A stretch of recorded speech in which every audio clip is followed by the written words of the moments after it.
Welcome everyone. We are live with week 4 of Risen Divine League. I'm Dia, joined by random minion caster on the desk, and we are straight into the pro draft of Chiral Esports versus Wichita Wolves Black, a third place in their division team against the first place in their division team, and it's going to be a rough climb. Yeah, it is week 4 here of Risen's Divine League, and it is the second half, the back half of the round robin here. So these teams have played each other before. In fact, back in week 1, where Wichita Wolves took the game 2-0 here. So they're not new to each other, and that's why we're seeing the bans come out fast and heavy here. Yeah, and more specifically, like targeted, right? It's a lot of times you see Gnar taken away, but Lulu, Galio even, the Twitch certainly speaking out. Kaisa Seraphine do stand out as a little bit more standard, but Hecarim lock in first isn't the most standard thing that we see with Udyr up.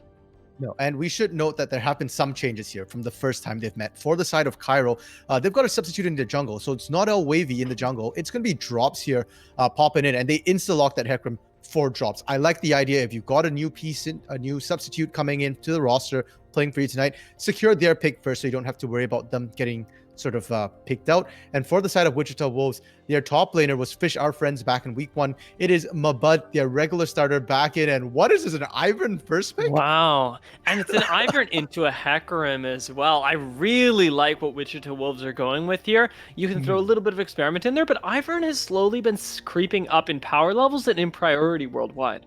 It is, and even before Ivern was really starting to come into style, if you would, Method was already playing the Ivern long before that, and it just works for the way Wichita Wolves likes to play. They play around Grim a lot here, so drafting double, even triple support for their ADC is one of their possible win conditions here. Now, with Kaisa taken away and Tristana locked in, you are forced to go with the Jhin, but you do get a really good pick for the support for Chiral Esports, as Orbit will be able to pilot the Rel here, one of the favorite champions of the past month or so. Yeah, just really solid peel. A lot of safety here. Used to be, you always want to pair the Jhin with a Tahm Kench or a Thresh. Rel can do similar things while just doing a lot more in-team fights paired with that Hecarim as well. That's been a combination that we've seen sort of grow on almost every region here. The Thresh, however, that we did mention, usually paired with the Jhin, is going to be paired with the Tristana this time. So even more protection for Grim here. Yeah, this bot lane is actually very, very safe, and I know that we'd mentioned Chiral a little bit, how their bot lane, now that they're coming back into this, do want to step up a little bit more in the matchup, want to have a little bit more room for themselves. Rel Jhin is certainly going to afford you that, but the kill pressure on the other side, or at least the potential kill pressure, is very much still there, because remember, Tristana can still go anywhere. This could be a lock-in even later for the AD carry, getting yourself a nice matchup in the mid, and something that you'll want to keep your eyes on. Yeah, not gonna lie, would be very surprised if PBN were to take the Tristana, but stranger things have happened, and PBN does play really strongly in lane, so it's potentially a flex here. I'm just looking at that, the damage that Tristana can put down on a Rel or a Jhin very, very early on, and I think that they're going to be very comfortable. For now, we're seeing both teams sort of target out the solo lanes here, the mid and top lane. Orianna ban coming through for PBN, and I want to note that PBN on their second game against Chiral absolutely dominated on that Orianna. So it's interesting to me that the other ones remove that, and Anivia as well. Yeah, Anivia is an interesting one because it really doubles down on the control mage style, but other than that, isn't a particularly meta choice. It does tend to be a little bit more niche. You're respecting the killer guy's champion pool is a good move, and now will they continue to respect it further by saving that last pick for the mid lane? Potentially here, I don't see why they wouldn't when they're trying to sort of pinch that out. We are seeing a top pinch coming through from Chiral as well here. Gangplank, Aatrox, in addition to that Gnar here. So really trying to give Chingbear a favorable matchup. In the top side, Wichita Wolves actually not going to opt to hold off their top lane last pick. Instead, the Twisted Fate here. And I really like it into what we're already seeing. If you're going to throw a lot of eggs into that Tristana bot lane basket here, Twisted Fate isn't exactly a Galio. It's not quite as defensive, but it's still got that semi-global you can use to try and accelerate the side lanes here. And now you get the luxury of having a top laner that can have a really safe laning phase as well, and it's where we're expecting the tank stats to come from, if any, for Wichita Wolves Black. Silas is locked in as a counter to the Twisted Fate, but it's less of a counter and more of a match to the Twisted Fate. Given that he is able to steal away that Destiny, follow him wherever he goes, you'll be able to equalize the numbers, and it pushes the team a little bit back in the favor, or the team fight a little bit back in the favor of Chiral Esports, as they'll at least have even numbers. Yeah, you can steal a whole bunch of ultimates as well here. It doesn't just have to be the Destiny, though. That is sort of the ideal lane ultimate to steal away. And what are they going to pick? They are going with safety here for Chingbear, despite banning out the Gangplank and Aatrox here. They don't have last pick. You don't have counter pick, and Ornn makes a lot of sense. You can skill up the Jhin, skill up the Silas here. The ornaments are absolutely huge, and Chiral going with a very safe composition to start a very strong team fighting composition with a hint of split push here with that Silas. Yeah, I really like the tank lock in here as well, because Chiral didn't have that option available to them before, and you're expecting Wichita Wolves to lock in a tank, but Wichita Wolves, with a surprise play, will end up taking the Darius and trying to abuse this horn. I'm terrified, RMC. And if I were Chingbear, I'd be terrified too here. The Darius, the lane bully here, and you don't really need that true tank for the side of Wichita Wolves here because you have the Iron, you've got the shield, you've got Daisy to add sort of another body to that press. So Wichita Wolves, their composition doesn't necessarily excel at the team fight, but they do have some team fight tools here. So Chiral will have to be a little bit careful about Daisy just sort of punishing, just getting in there, knocking people up. And more importantly, they have to worry about their lanes. I feel like the biggest problem for Chiral right now is going to be the lanes. With Tristana Thresh in the bot lane, kill potential. Darius in the top lane, kill potential. Twisted Fate in the mid lane, not so much kill potential in the mid lane, but even more pressure into the side lanes. Yeah, it sort of amps up the kill potential of the other lanes, right? Because you're going to be able to put pressure with the Twisted Fate, that extra body, the extra stun that's going to come in, and the lanes are not lacking in damage right now. It's going to be an uphill battle for Chiral Esports, that is to be sure. Yeah, and I'm just thinking too in terms of sort of the priority, how these teams like to play here. For the side of Chiral Esports, they have mentioned that the first time these two teams met, their bot lane struggled quite a bit here, unfortunately, both Yuhu as well as Orbit losing out in the lane. So they're thinking that maybe they want to sort of focus a bit more down to the bot lane and want to give their solo lane sort of the space to set up their own lane kingdoms. But when I see the Ornn pick up here, that's not a kingdom you're ruling. That's going to be Darius's lane kingdom you're getting set up into. For the killer guy, then, I think that adds more pressure onto the Silas, onto killer guy, because Silas is meant to be a counter for Twisted Fate. Of course, it comes down a lot to mechanics and whether you can actually land all those skills, but they kind of have to now, because if you don't win the mid lane, you don't win the top lane, and bot lane at best kind of goes even, then Chiral's going to find themselves in a bit of a struggle here trying to play through the mid game. Yeah, the bot lane that we thought was going to be the highlight here ends up being still the lane that is at the mercy of a lot of others, because Chiral is not going to feel good into a big Darius, into an Ivern that's able to buff up his team.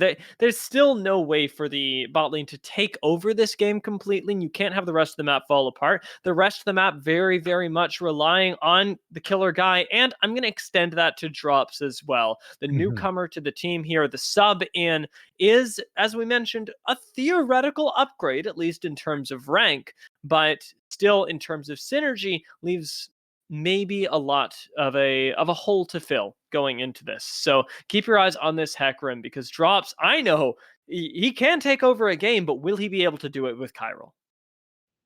In the team fights later on as well, drops is going to be absolutely key, trying to find Grim in those fights. The drops is the easiest backline access with that onslaught of shadows here.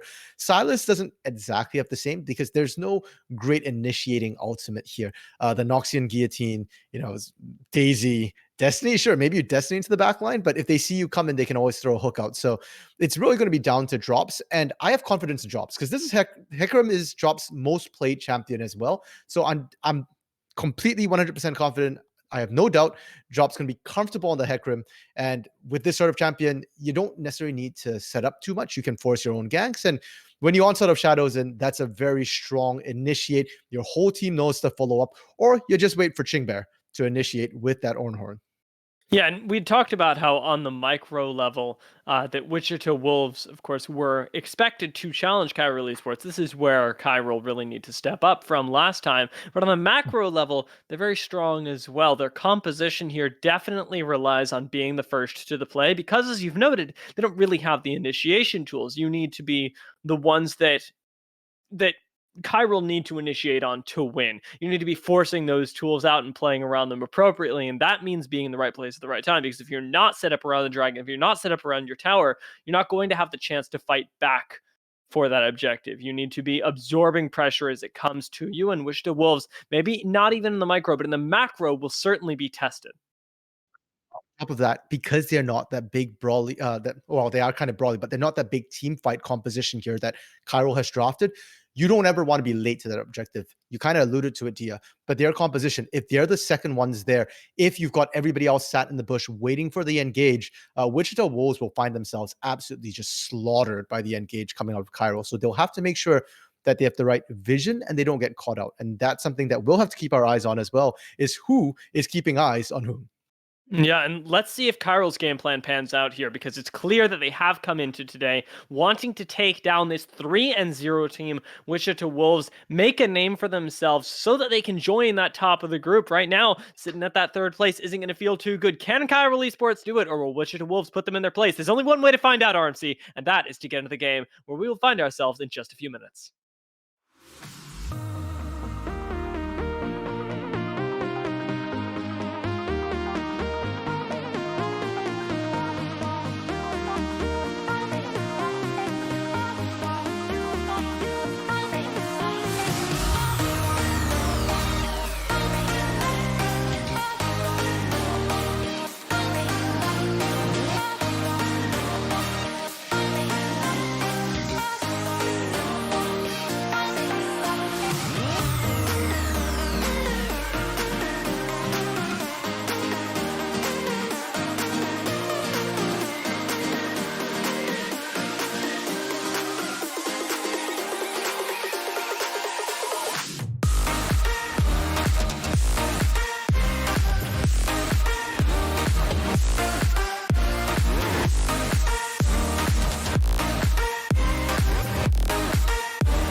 Take a moment right here, feeling like it's out gear. Driving towards the sun with a rose and a gun. Feel the wind in my hair, going nowhere I swear. Like an outlaw on the run, dangerous but it's so fun. Running, running, no. Hold on, don't let go. Running, running, no. Keep running.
It's a lot of things that we're here for and a lot of things that have probably been forgotten. If you weren't here for draft, but you've shown up in the hour that it took us to get into the game, we got a Darius top.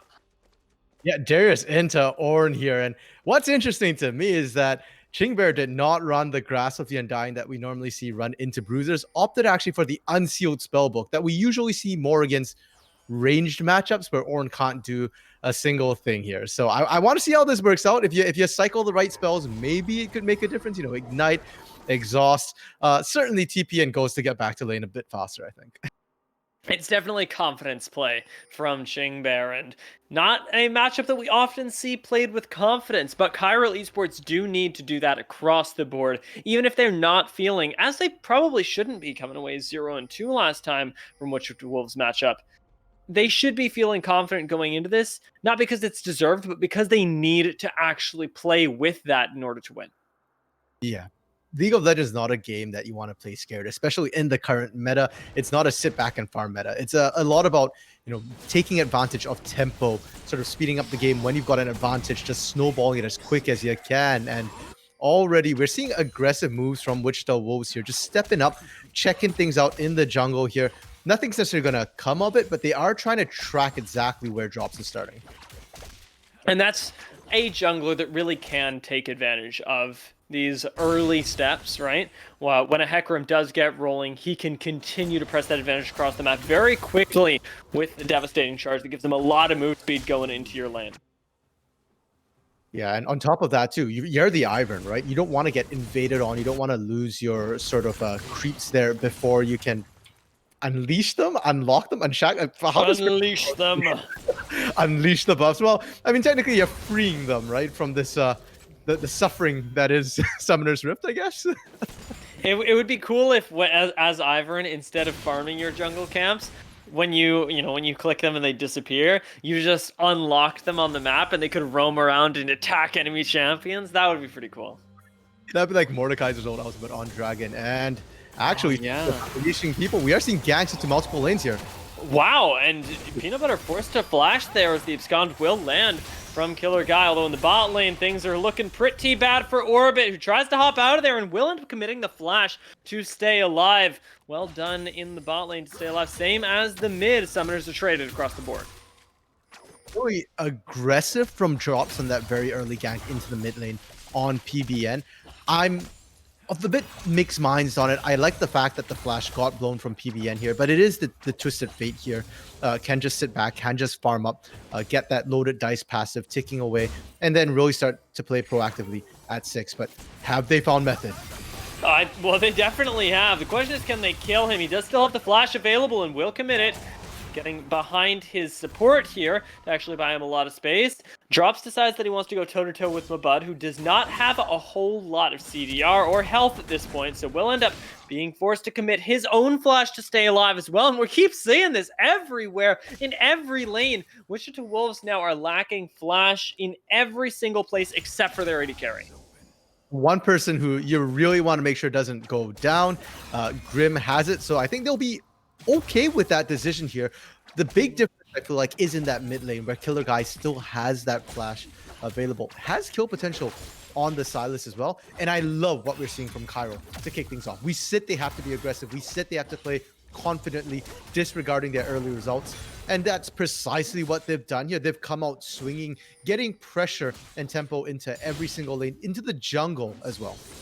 And they're not losing anything for it either. It's not like we've seen these big over-aggressive plays that, yeah, they force summoners, but you're losing CS, right? It's easy. They walk into the jungle there, they get Method's flash for a Scuttle Crab, and it's a very, very worthwhile trade that is going to buy them a whole lot of time with the Heckler, who hasn't even run flash in the first place, to be able to throw out these ganks on a cooldown that Method cannot match.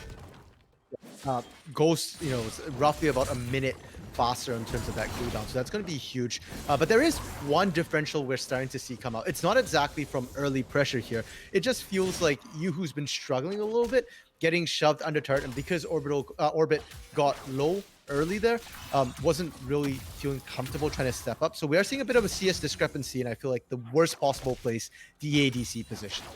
Yeah, and it's certainly something that Chiral weren't expecting to fall behind in and should be able to adapt to, hopefully getting a little bit of power into, especially with how well their other lanes are going.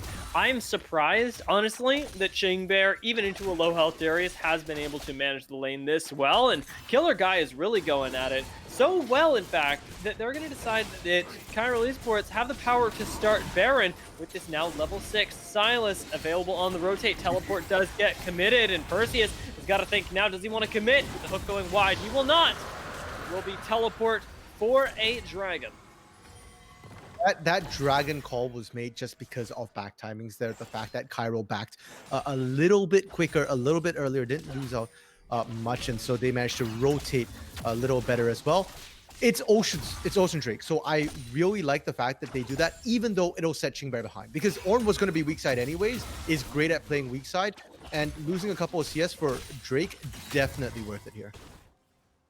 Yeah, and it's going to help the Ornn in the long run as well, as Darius does get to continue stacking up these items. That little bit of regen is going to be really valuable into the bleed that this Darius can put out. Now with a big wave crashing here, Chingbear is going to be able to make up a lot of CS, and he's not missing a summoner spell. Yes, he doesn't have the teleport, but that summoner spellbook means that he's got another one prepped and ready to go.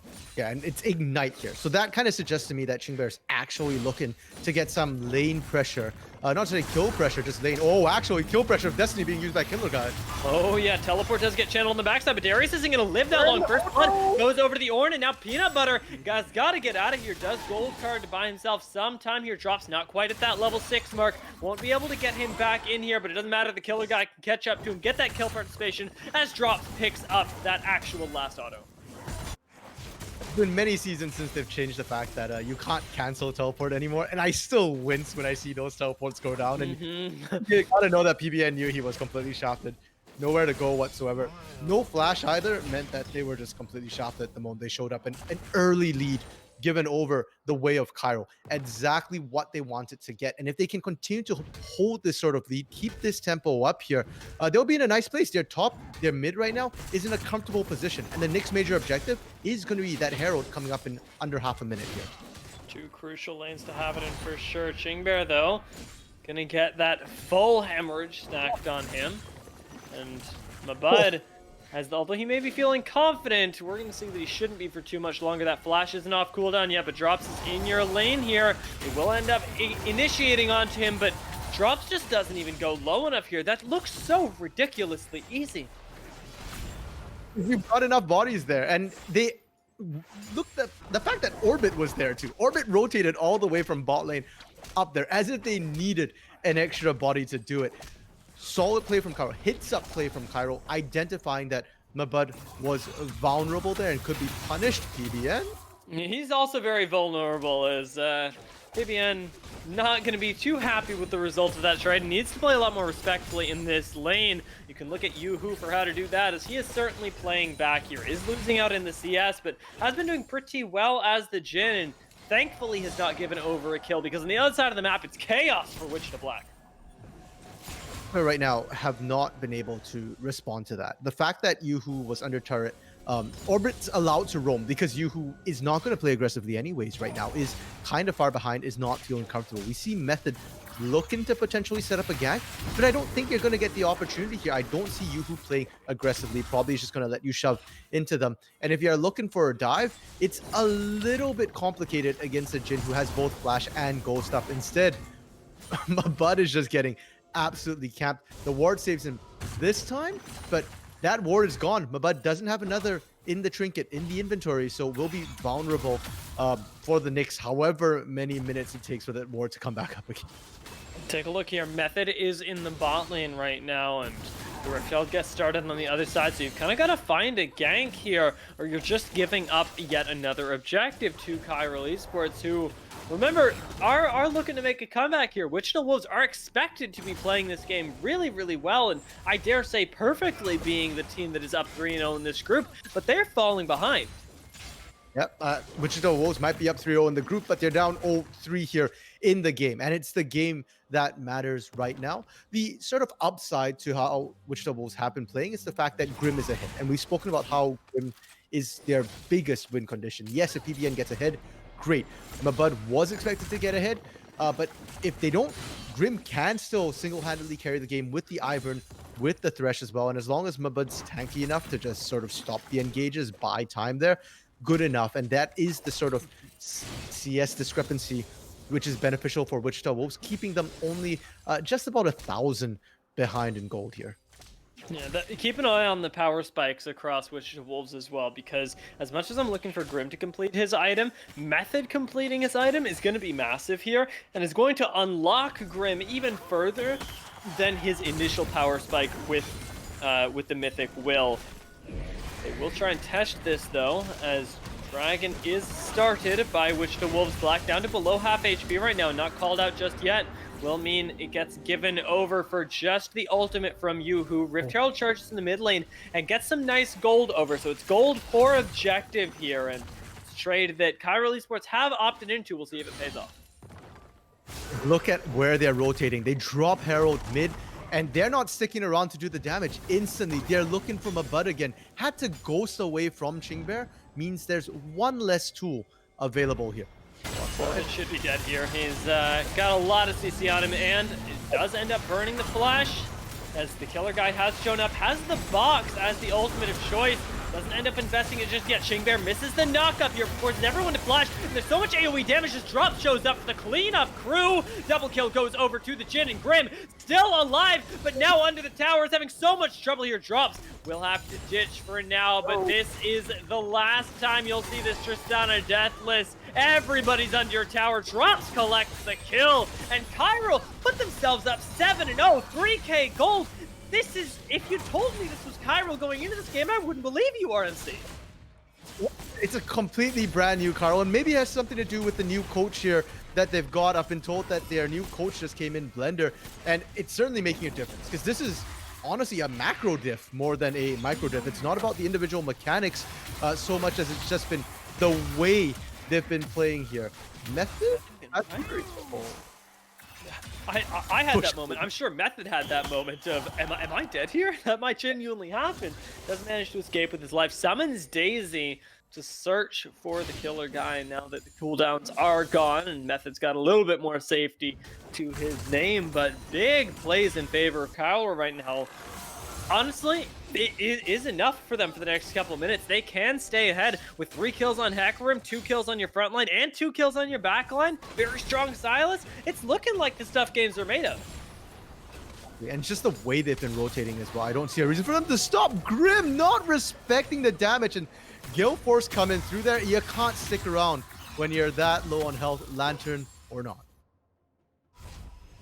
It's a spooky time for sure. We were definitely saying, hey, well, Grim's not dead yet. He's your win condition. Now, suddenly, in the space of as many minutes, he's 0-2. And I don't even want to say to any fault of his own, although, of course, that last death was looking a little bit awkward. Yeah, things were looking rather grim, you might say here. Ah! But with that said, right now, Cairo's been creating their leads by, as I was saying, the macro movements here. They're actually more mobile right now than Wichita Wolves because Mabud is not running that teleport, is running that flash ghost here, and they've been able to punish Mabud for that. In fact, even in the top lane, despite the fact that Mabud has just been sat up there, Chingbear's been able to get some plates. It's 3-2 plates, so it was only about 160 gold difference in terms of the plate, and that's more than made up by the kills here. And because Mabud's not very mobile, they can always look to just revisit that lane over and over again. We've seen it work to great effect, and right now they've got the whole top side of the map lit completely blue. And it's really good vision control from Chiral, and it points to exactly what you were saying before. Is that macro, is that coaching difference that we often see result in things like this, like vision and like objectives going over. With them losing one objective, though, they've still got a minute 22 on this Mountain Dragon, and Mountain is actually going to be doing them a whole lot of favors because the damage is a little lacking from Wichita Wolves right now. The mitigation of that with Ornn and Hecarim being able to make great use of it could be exactly the tool that they need. Just looking right now for the side of Wichita Wolves. What can you do? You're down so much gold right now, and they're going to camp PBN. Okay, Method is here, though. If he can just arrive in time, but the burst is just too much, even with the Trigger Seed. PBN is going to fall. Method retreating back into his own jungle, but Drops, you can see him on the hunt. He's like, where'd that jungler go? I saw a Trigger Seed somewhere. Dead, turning right back down into that bot lane. Killer guy's gonna show up with a stolen Destiny, and Drops will go unstoppable, picking up the kill underneath the turret. Top lane, it is the battle of the wet noodles here. Bot lane doesn't seem to be going very well for Wichita Wolves either. Chiral doing very well with a flash engaged. Method forced to flash away. Orbit so ridiculously low, but Yoo-hoo! He picks up the last auto with the Gale Force here. Looking for Grim, gets that root. But out from under the turret goes the Tristana.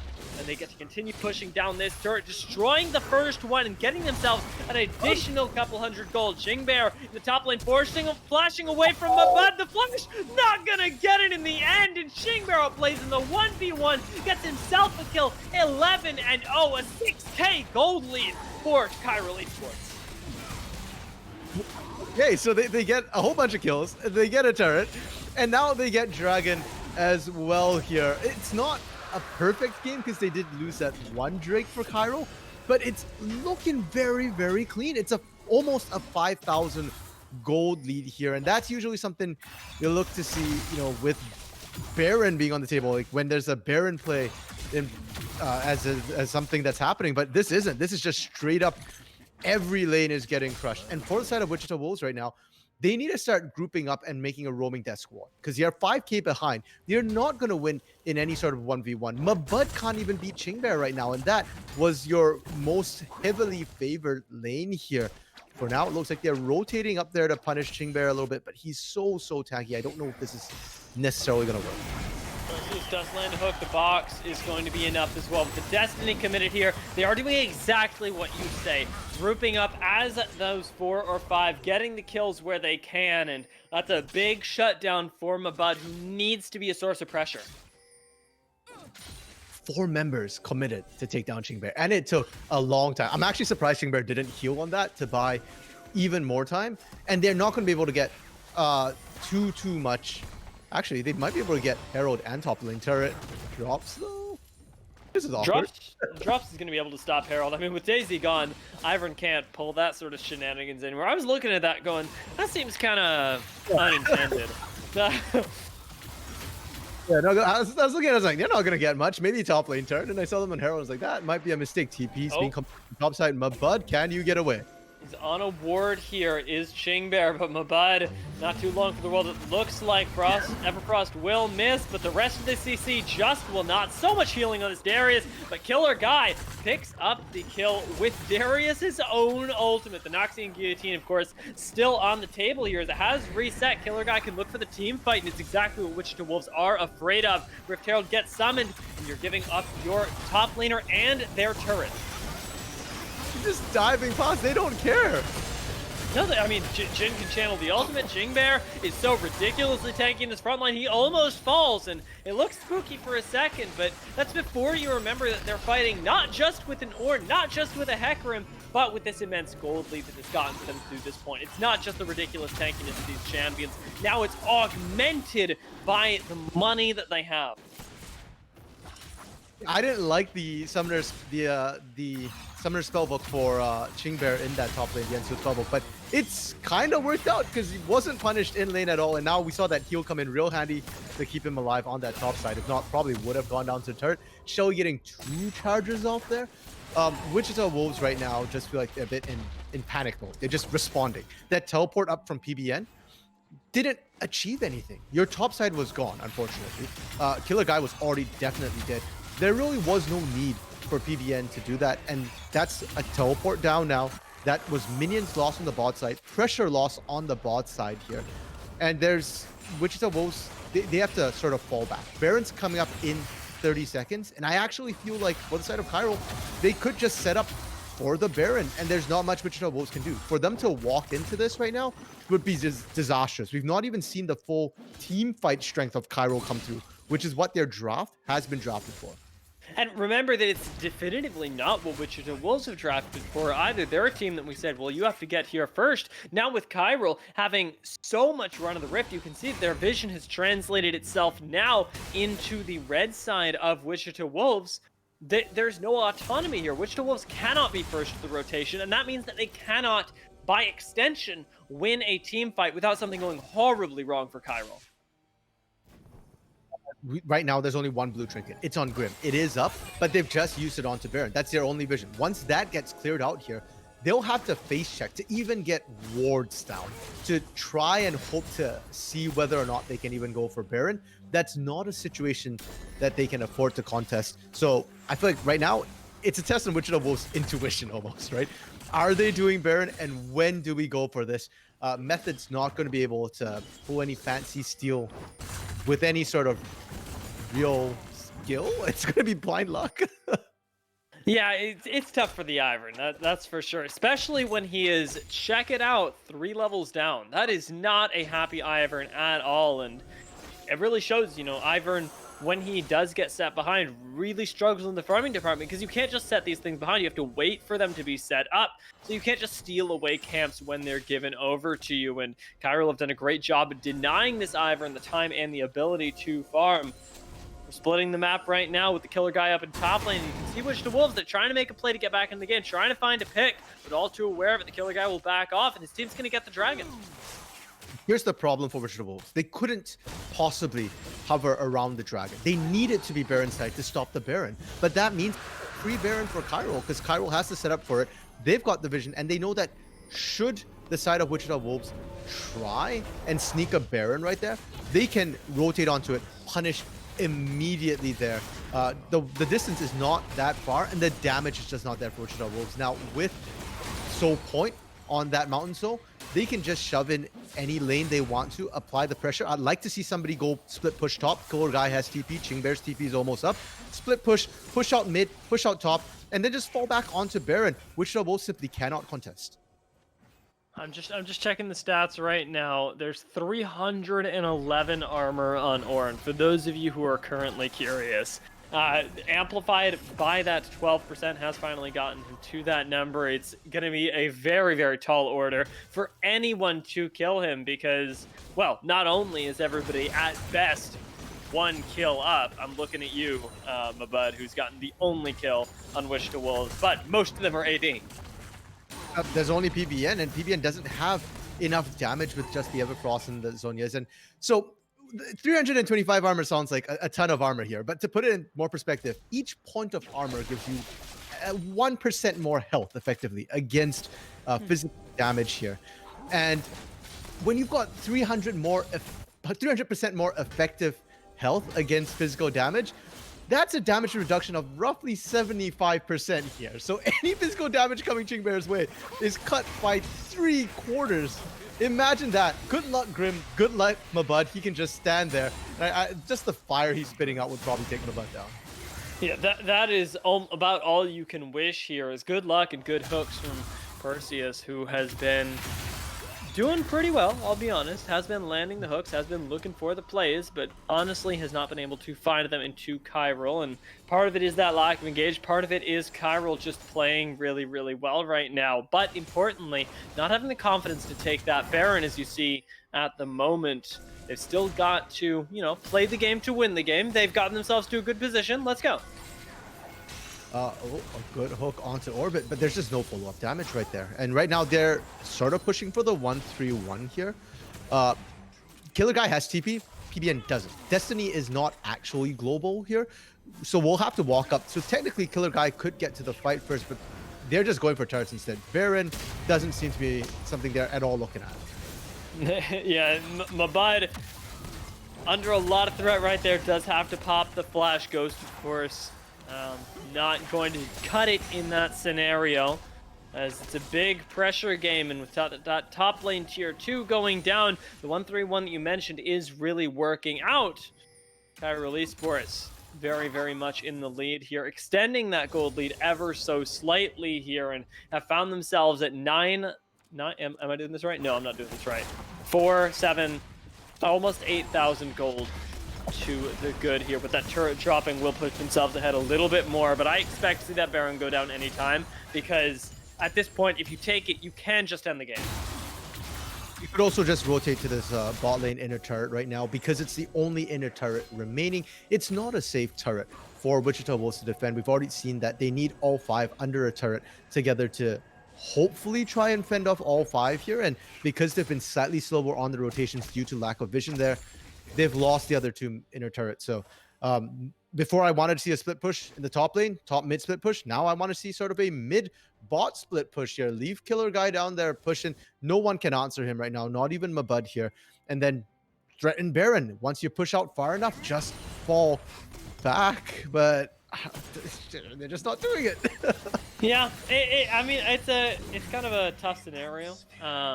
No, and I don't mean that as an excuse by any means, but you're thinking about how to close this out, and for Wichita Wolves, of course, how to stay in it. And both of these teams definitely don't want to make that crucial mistake, and it's very threatening, and it's bringing into question their decision making, right? Because Wichita Wolves have held on for a little while, but definitely you can see in the way that they're grouped up, are very, very scared of a missed position that could cost them something like a Baron. The thing is, the longer this game goes on, 26 seconds more, in fact, that Dragon is going to be up, and Dragon is going to be almost an insurmountable advantage given over to Chiral Esports. Not only will they have that 18%, almost 20% armor amplification, but also a shield on top of it for these frontliners. I mean, good God, you're not chewing through that. And even if you do get to the back line, I'm just thinking, whoever makes it back there is going to find a surprisingly tanky Jhin who can run away really fast. Silas's sort of self-healing as well is going to be fairly massive. We're not seeing a ton of healing come through. I think the only thing we really have here is the Bramble Vest for Perseus. And yep, there we go. That's the Mountain Soul picked up. There's really no reason to wait around. They don't even need Baron at this point. They can just force a fight. I'm fairly confident that they would win a fight under a turret. As long as they do it right. Sure, you might lose somebody, but I think with Chingbear tank it, they might not actually even lose a soul. Chingbear tanks it? Absolutely not. He's almost level 16 too. A really nice breaking point for those late game champions like Ornn can be. Wichita Wolves know they have to fight this. Daisy does go into the pit here, but it's a body committed without really committing any true resources. Spots out to the Baron, is it less than half HP? Mabud gonna go aggressive. See the little care that Chingbear gives. That's a big engage from the rest of them. Orbit finds Perseus, isolates him, and Yoo-Hoo goes on a rampage on the side. The Killer Guy picking up a kill of his own. And look at this Hecarim in the front lane. He doesn't care at all. Killer Guy, he's gonna find yet another pick. Drops picks up the kill onto PBN, and Mabud in his own base getting DPS down as the killer guy's gonna find yet another one. Chingbear looking for Grim here, but everyone else is faster. Drops his fastest of all, picking up that 7th kill for himself, and off the Baron, they just turn right onto the team of Wichita Wolves, collect all of them, and now you can go back, pick up that 6th man. Look at their health bars. No one's even that low. Drops tanked turret multiple times. Took the brunt of 3 members charging in, and he's still above half health. Mountain Soul with an Ocean Dragon is just an absolutely broken combination against the like of these tanks. For Wichita Wolves right now, they're just shaking their boots. There's even should the side of Chiral misplay, I just don't see them. They'd have to sit under the turrets for a good 15 seconds, I feel like, before that fight is anywhere near even. With burn buff, with ornaments coming through, I believe, for every single member now of the side of Chiral. They just need to march in and just finish this game. And with that dreaded 10,000 gold lead as well, they've pushed themselves even past that marker. And normally we would talk about this if a team was even or behind, but it's worth noting that ornaments are also worth about 1,000 gold each. So things are getting even spookier when you factor that in. The gold lead is absolutely massive for Chiral, and the damage just is not there. I mean, Grim doesn't even have 2 completed items at this point, and Yoo-Hoo is pushing his 3rd. It's horrifically bad. All the tools that they drafted early, right? We spoke about, say, PBN's ability. That Destiny needs to be used early on. When you're in your base, when you're just playing defense, Twisted Fate is not a strong champion. Likewise with Darius, he wants to be aggressive. He needs to be in a position where he can at least duel, but Mabud's so far behind. He's 2 levels down from Chingbear, not to even talk about the item differential here. He can't beat anybody at all. Grim, you've got damage, but you've got no safety, and more importantly, with the sheer amount of damage reduction Chingbear brings to the table right now, I'm not sure you even cut through that shield with any sort of meaningful pressure. We are seeing a bit of a split push here. That last inner turret finally going down, and we've got minions pushing in every lane. Grim does finally have that 2nd item here, and is contesting for CS, is the focus of this team fight. It does begin with drops. Really being the focus from Grim right now. A great buster shot will keep him alive, but he's just not putting out the damage here. And the front line is insurmountable, as is the back line here. Yoo-Hoo, he had a Darius on him for 5 autos, and he's still alive. That's disgusting. And that's your AD. That's literally the squishiest member in your team, and they just do not care whatsoever. They siege this up. They can just wait for Ocean Drake to just heal them right back up. You can already see the shields have respawned for most of them here.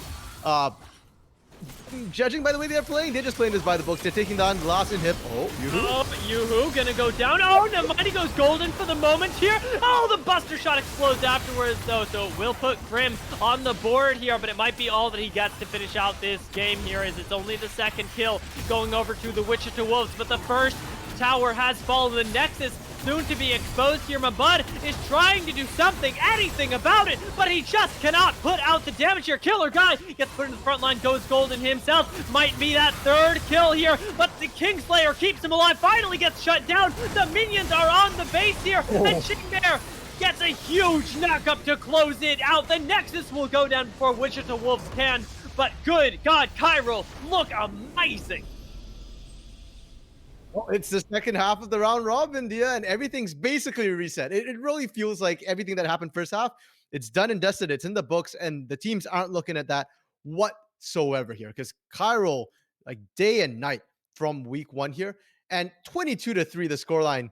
That's pretty much how the game went. They couldn't find kills on the sides of Wichita Wolves.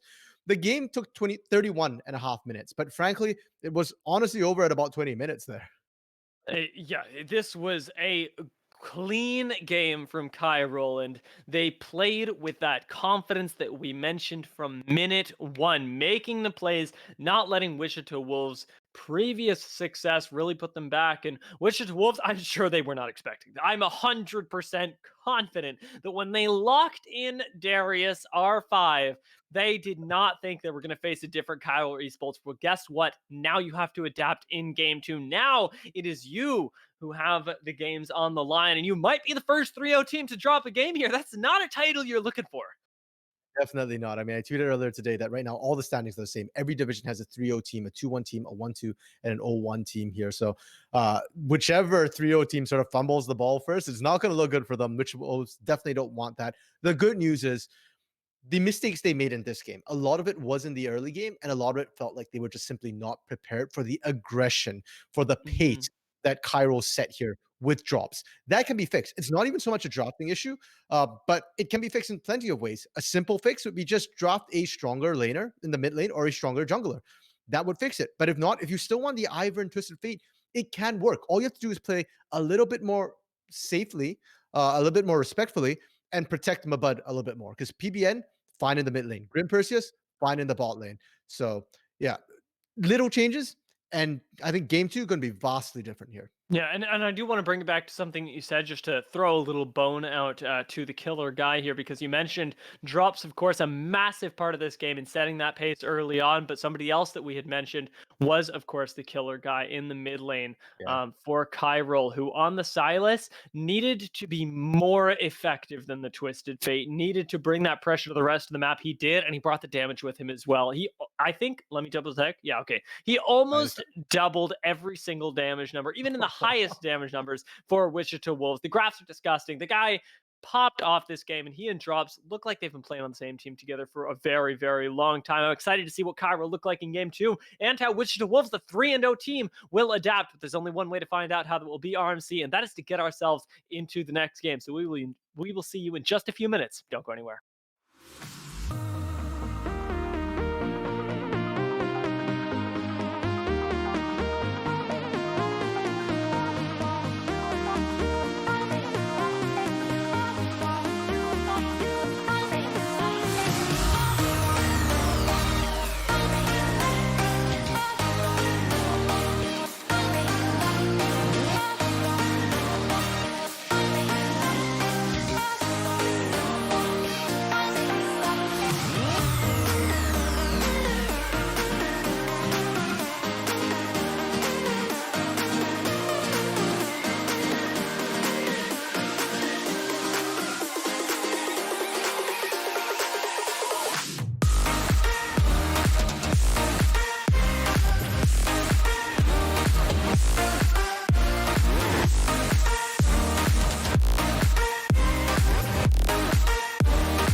Welcome back, ladies and gentlemen. We are hitting game 2, and we hopefully, RMC, are hitting it fast because game 1 was a banger. Wichita Wolves Black versus Chiral Esports is appearing to be the series that nobody thought was going to be that difficult for Wichita Wolves, that suddenly is proving much more difficult. We are here coming into game 2, and we'll see how Wichita Wolves adapt to the monster that Chiral Esports proved to be. So far, we are starting to finally see the adaptations here. The Rel ban coming through for the side of Wichita Wolves. I honestly didn't feel like that was the problem. Don't get me wrong. Orbit did a good job, but I felt like a lot of the problem came from the top side of the map. You know, Killer Guy, Chingbear, and Drops just absolutely rotating so quickly here. And it'll be interesting to see if they opt to change anything here.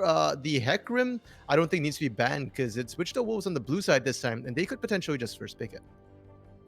Yeah, we'll see what they end up opting for that first pick. I'm checking with our previous draft what the adaptations are, and right now, Lulu was changed for Chiral, and Rel, of course, being the big change for the side of Wichita Wolves. Outside of that, though, they're changing quite a bit here, as the Heckram first pick looks familiar, but it ain't for Wichita Wolves. Skarner Thresh, big gauntlet being thrown. Oh, I love what Chiral did right there. The speed they locked in that Skarner. Heckrim was bait. Drops played it so well, and you don't want to give it over to him, but you also don't want to ban it. And so Method picks it, but Skarner hard counters Heckrim there. Literally will stop you dead in your tracks, impale you, drag you around. The good news is that Heckrim no longer tends to be that squishy sort of Trinity Force Heckrim. We're seeing a lot more Turbo Chem Tank, full sort of tank Heckrims come through, so at least they'll survive a bit longer. Nautilus and Orianna picked up, so no ADC for Wichita Wolves, and Thresh Xayah for the side of Chiral. I really like the Xayah here. I think it's a great, intelligent pickup because you're not only going into a Heck Room, who you're expecting that Skarner might be able to shut down, but a Nautilus and also an Orianna who can provide incredible backline disruption. And in the case of Orianna, damage. Xayah is going to be a very safe pickup, and it's for Yoo-Hoo, who was playing really safe last game anyway until the point where he was already 4-0 and could just run over people. Yeah, pretty much. If anything, Xayah is going to be a lot more comfortable if we see Orbit just roaming out and leaving Yoo-Hoo on their own once again here. I do like the fact that Orianna was picked up for the side of Wichita Wolves, though. They're not going for that sort of global play. They're not going to necessarily try and play a very narrow win con or a very specific win con. Orianna gives you the wave clear that you need to stall games out, and also the Shockwave paired with the Heckrim with the Nautilus here. Lots of really nice ball delivery systems. I don't think they want to see Silas again either, because the Killer Guy looked incredible on Silas, but if you don't want Silas to be picked, I would recommend thinking about a few other champions, because right now into Nautilus, Heckrim, Orianna, it's still not bad, and you can see with that last ban, they are really considering their options. Yeah, the Silas matchup into the Orianna is actually pretty decent as well, but it looks like they're going to take out the Sion instead, which was not really on the table. And as much as Sion has seen an increased amount of competitive play, I don't think that's the call when Ornn was really the worked so well for Chingbear in game 1 here. I really like this though. Chiral Esports locking in that Anivia that was banned away in the first game. This could be a game-deciding pick. I'll be honest. With the fact that Wichita Wolves were already afraid of it in game 1, now up a game, they get their hands on a comfort pick that looks really good into Wichita Wolves' composition. They got to find an answer to this. Cho'Gath could be it here. Can provide a lot of disruption. Yeah, and is that super beefy front line as well, which can just peel. Skarner's not going to be wanting to run through that Cho'Gath Rupture, through the Feral Scream as well. And Thresh Death Sentence onto a Cho'Gath is not going to even tickle you. The Cho'Gath will happily let you hook them. It's the ADC pickup now for the side of Wichita Wolves. And I feel like at this point, you need a hyper carry. Yes. Okay, yes. yeah, that works. I was going to say, where is the damage coming from? Jinx, she will bring it. She will bring it in spades, and she will destroy you if you let Jinx have enough space. Wichita Wolves' composition excelling at buying Grim. A highlight of this team that we were talking about almost all of game 1. Finally, you should have the space to succeed. And more importantly as well, Jinx kind of counters Anivia in terms of how the composition works here. Anivia wants to sit back, set up that zone which you have to fight in here, but the zone isn't big enough. Jinx with the rockets, with Fishbone there, is just going to be able to fire from the back, outside of the Glacial Storm, beyond the wall as well. So really great pickup. And Ching Bear's champion pool doesn't really lend itself to sort of flankers, to those sort of assassins or duelists who can dive the back line here. So if you look at this of what Chiral has drafted here, they don't really have a good tool to reach that Jinx. It's going to be on drops once again, trying to have to run in, scuttle his way into the back there as quickly as he can and impale the Jinx. A simple QSS will stop that. And I'm not even sure they need the QSS. Between Nautilus and Cho'Gath, I think they might just have enough CC to just flat out stop Skarner and kill him before he can ever reach Jinx. Now, hear me out here, because I agree with you. I agree that there's not a whole lot of ways to get on top of this Jinx, but here's what I see in that Shen pick, and you can tell me if I'm trolling.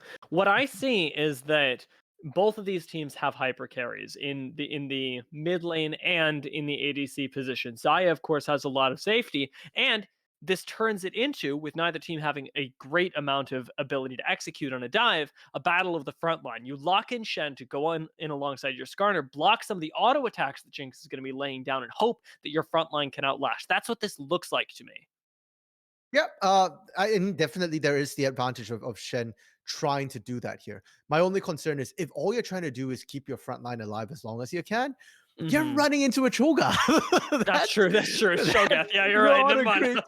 And not to mention Hecarim charge and Onslaught of Shadow, both of which could displace you out of that that was it called Spirit Refuge, that safe zone basically for Shen. So you're not safe really in that space. They've got enough tools. A dredge line as well, just grabbing you, pulling you out of that. It's just a lot of tools for the side of Wichita Wolves. But granted, in game one, I said the same thing. They had a lot of tools and they failed to execute. So I want to see how they manage the early game, right? They still have that weaker bot lane, that more passive mid lane here. Orianna not known to do a lot of damage till she gets 1 or 2 items under her belt. And in the top side as well, Cho'Gath into Shen. That's not a Darius into Horn, right? Like that Cho'Gath isn't necessarily going to run the lane here. So it definitely doesn't feel like a super aggressive composition. And I want to see what the Skarner and Hecarim are going to be able to pull out here. Yeah, Skarner and Hecarim is going to be yet another big focal point of this matchup. I think that it's worth noting that as the timer goes on, our focus on the AD carries will proportionately increase. But for the sort of early to mid game, I'm definitely looking at the mid laners, because on top of those junglers, that was a lane that we were looking very heavily at, and it ended up being very influenced by the killer guy on the Sylas being able to roam out, put pressure onto Method 7 and keep him down. On the Anivia, it takes a much higher barrier of entry to be able to lock a jungler out of their own jungle, to be able to put down that pressure, because running your lane is easy. Extending that can be very, very dangerous.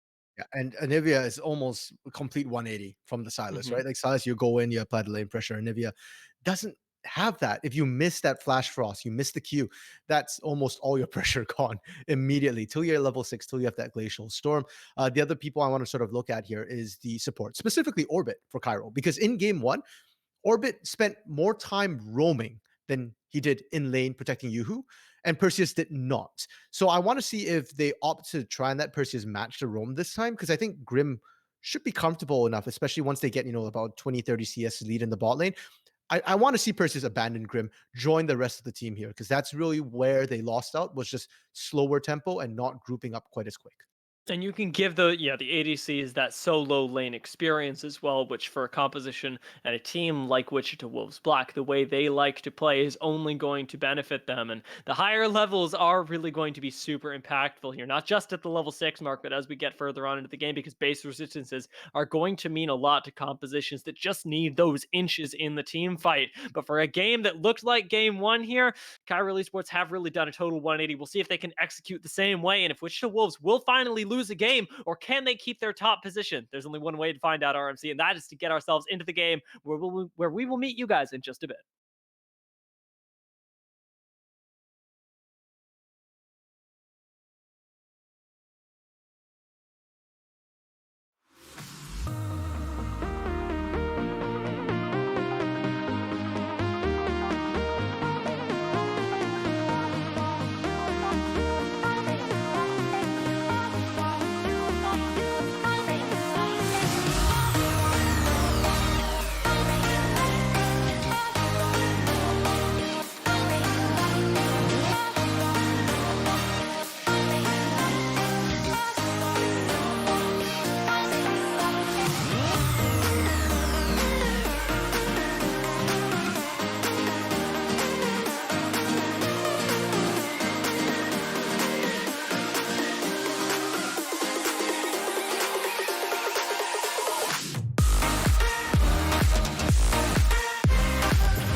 I am relieved to be back on the Rift with URMC, and more specifically, to be back on the Rift with these teams. Wichita Wolves Black versus Chiral Esports for the second game of the night, and things have flip-flopped around significantly. But the thing that we're really looking to change here is Chiral Esports. Their record right now has been either going 0-2, or 2-0, and can Wichita Wolves stop that? We have yet to find out. Chiral looked very, very strong last game, but it's a spooky time to be a Wichita Wolves fan.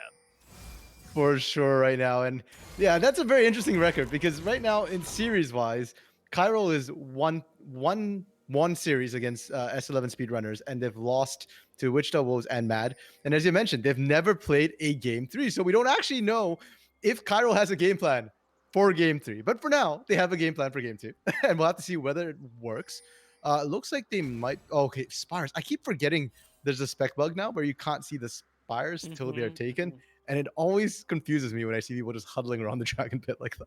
This is my favorite part of the game, though, where Shogath is super small. I think he's super cute. The problem is that like none of his skins actually work with him being that small, so it always looks ridiculous no matter what's happening. It almost looks like a Mecha Skarner, kind of. Yeah, he kind of does. He kind of does. That's the good level 1 play where you send Shogath in and you're like, I'm Skarner. And maybe it confuses the teams. They think that that's their Skarner taking a Spire. But either way, we are seeing the junglers starting different sides of the map here, both grabbing their red buffs here. So I'm assuming we're going to see full clears before a gank, and likely won't see them meeting each other for that first gank. Yeah, and they should be able to, with this start as well, secure those opposite side scuttles. So it should be like probably the most uninteractive first couple of minutes that I've seen in a very, very long time, as Skarner does want to farm to that level 6. Hecarim, though, I think might try and get something done. Method does have the chance to try his hand at the champion in this series, and this is where you can look to make that difference that Drops was from very early on. You remember that level 2 gank in the mid lane?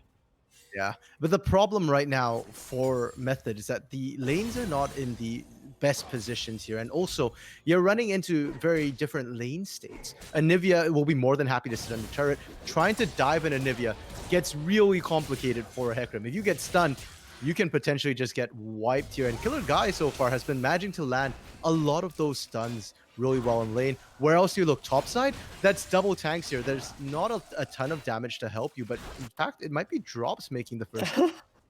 Drops is on the Skarner, but as we say that, as the gank gets set up beautifully, Yoo-Hoo disconnects. So we're going to have to wait just a little while here. It seems like the teams are ready, but I'm going to throw this to a very quick technical intermission because I think a play might kick off and I want to be on the same page. So we'll be right back in just a minute.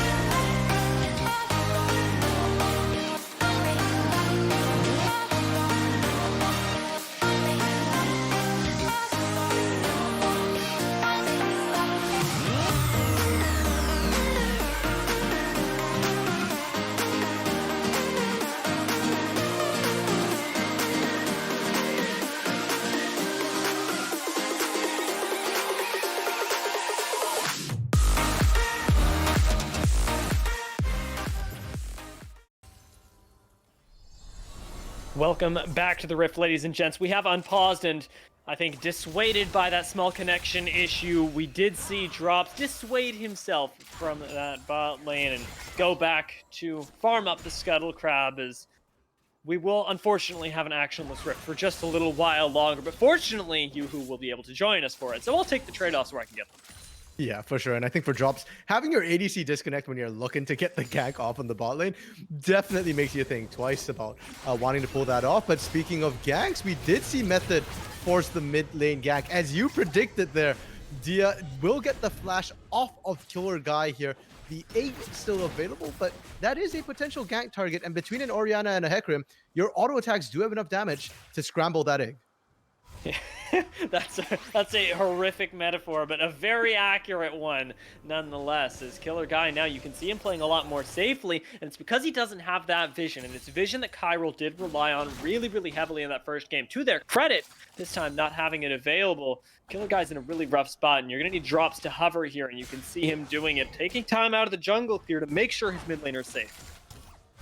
Actually have that much in the jungle. I think they're just trying to push this wave in so that Killer Guy can maybe look to get a quick recall. But Method being there, unfortunately, means that they won't be able to bounce that wave. It will still go back to that steady state here.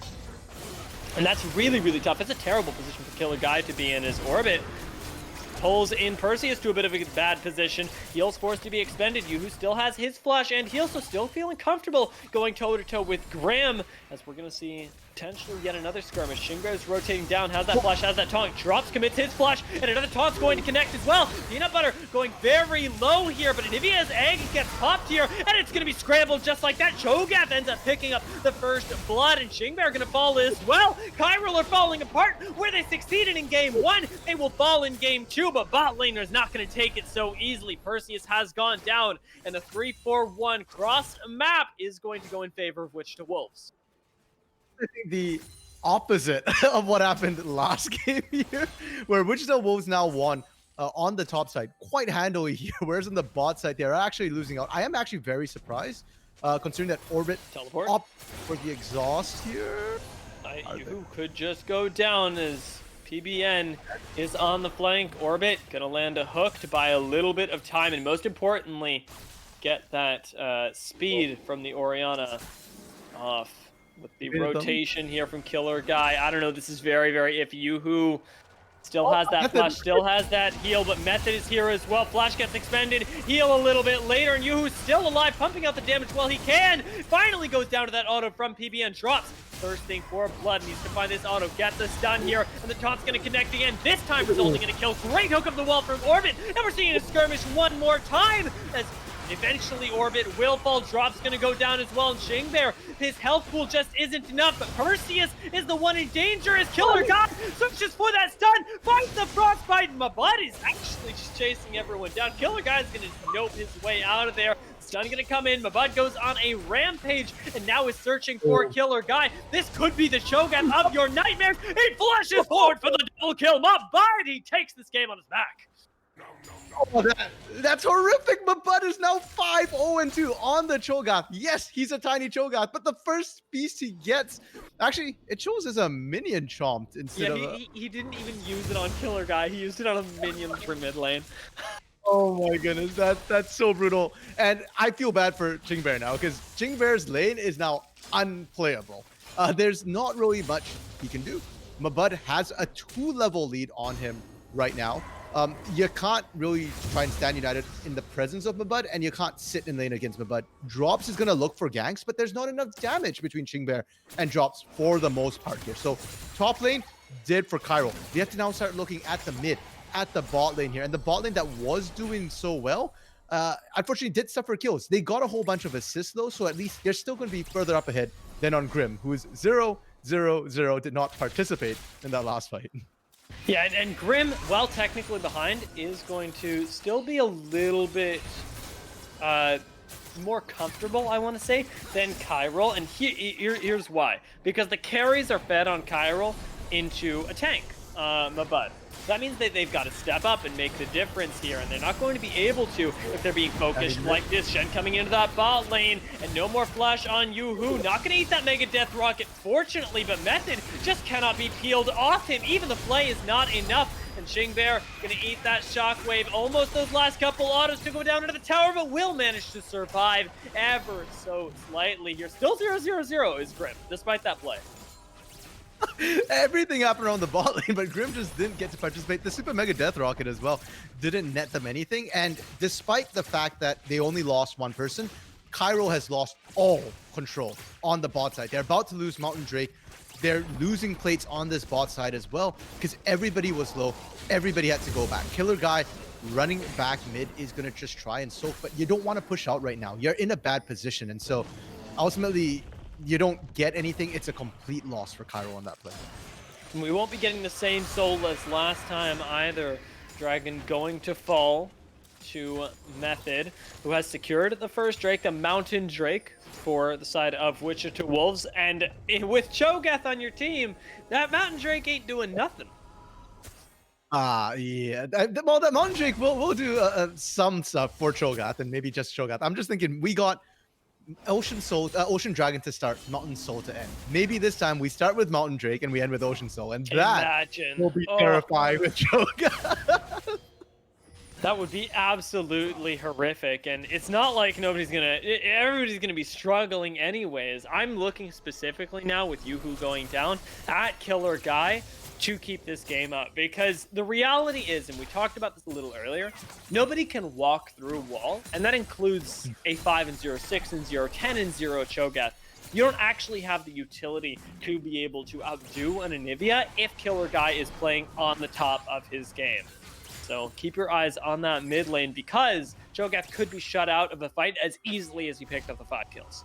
And realistically, there are only about 2 spells right now in the game, which could get over the Anivia wall. One being the Onslaught of Shadows from Method, the other being the Taunt, the Shadow Dash coming through from Chingbear on the same team. So flashes will become super important in this game, tracking who has flashes available for which fight. If there are only some flashes available or on the wrong members here, even if you get over the wall, you might find yourself alone and cut off here. And honestly, I suspect that's what we're going to see with a lot of these walls, is to try and find picks. Or when Method engages, you just raise the wall, and suddenly it's not Method engaging into you guys, it's Method being trapped in there, sitting among 5 members.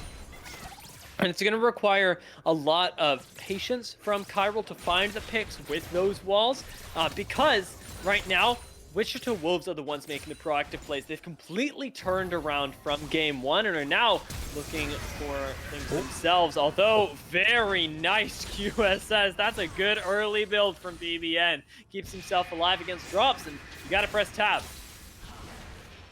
1300 gold. I mean, if you are that far ahead, you've got a whole bunch of kills, a whole bunch of assists there. You can afford to just dip into that QSS, and that's going to make drops feel utterly useless for the next little while here. Yes, there is still Grim as a potential gank target here, but I don't know if drops can actually get in there, especially since the flash was blown to force that gank. Won't be available for 5 minutes. Even when Impale comes up, without that flash, it's still so hard to reach your targets. I'm pretty scared about this bot lane right now, though. Method did just show up down here with the Rift Herald, and they could look to dive. Might just be a cash injection, though. PBN gonna miss that shockwave in the mid lane and open himself up to a little bit of danger, though. So Method's got to show up to save him. Good flash from Killer Guy. Gets him to safety, but that's a missed kill where it honestly could have gone over to the Anivia. Killer Guy, unfortunately, there's nothing you can really do for Killer Guy. He's doing the best he can there, but once the Hecarim shows up, that's the end of the engage at that point. You don't want to stick in there. The egg is up and available, but we've already seen what happens. If you die with that egg with no backup whatsoever, you're dead.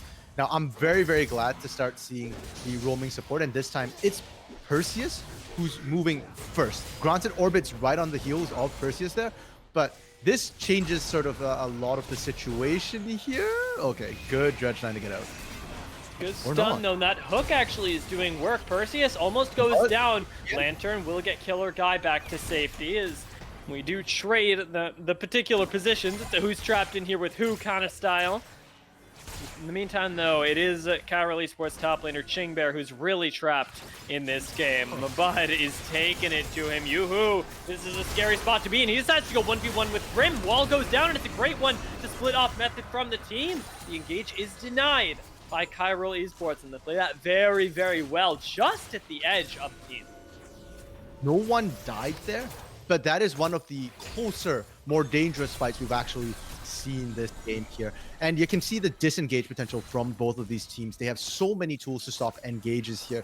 And so I think when we do see kills come in, especially in these sort of more than 3 people, more 3v3 or bigger, it's going to be an absolute bloodbath one way or the other, because that means all your disengage tools were burnt and you guys still re-engaged on it. There's no more outs once all of that's in.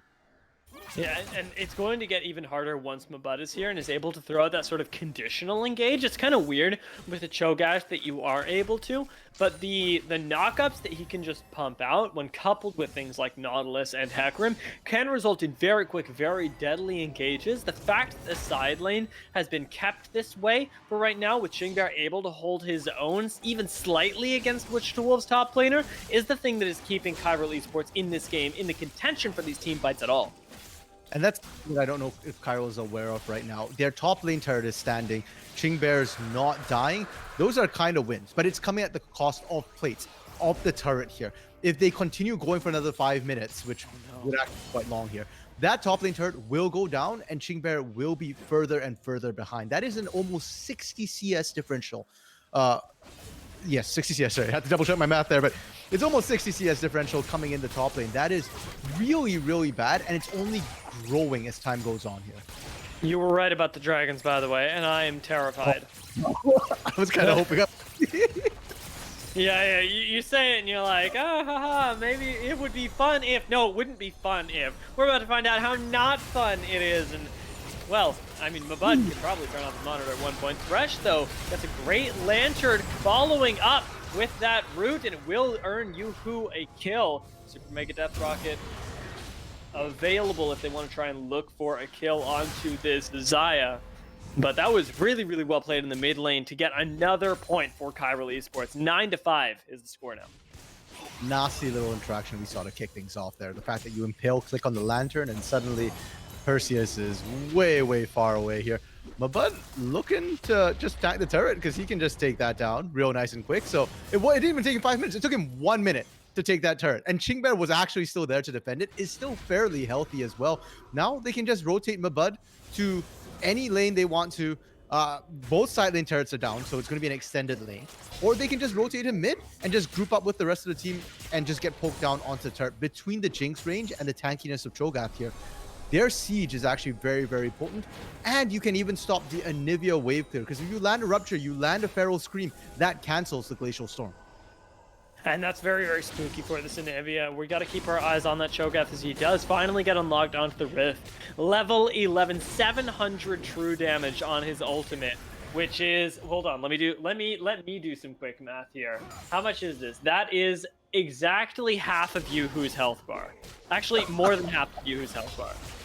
Yeah, that's almost half of Xingbear's health bar. And Xingbear is supposed to be the tank, is the tankiest member on the team right now. So absolutely frightful to even consider here. Nobody can really comfortably match against Mabud, and they can just give the isolated lane because it's not the Darius, because they have to teleport. He can always just TP in to join the rest of the fight. For now, they're sieging up the mid lane, and Killer Guy is not there. If Killer Guy is not in a lane when they're being shoved in, they can't defend. There's not enough wave clear from Yoo-Hoo. Drops, Orbit, and Xingbear have to walk within dying distance in order to try and wave clear minions. And the power of the Anivia, the power to keep you in the game, is only as effective as when you actually have the Anivia there. The idea to push a lane, the idea to get that extra gold is good, but it costs a lot of mid lane pressure. Unfortunately, not costing them a kill, as the hook will go wide, but they overextend into this, not seeing the teleport from Mabud. It could just be deadly. Yoo-Hoo ults the wrong way here, but a good suppression might earn them a pick. It's going to be 1-for-1 as Jungler goes down for support. Method, of course, falling. Chiral Esports do stay ahead for now. Anivia still more than willing to pump out that damage. Rift Herald looking for the charge here, is going to get it into the tier 2. Can they even step up to contest this?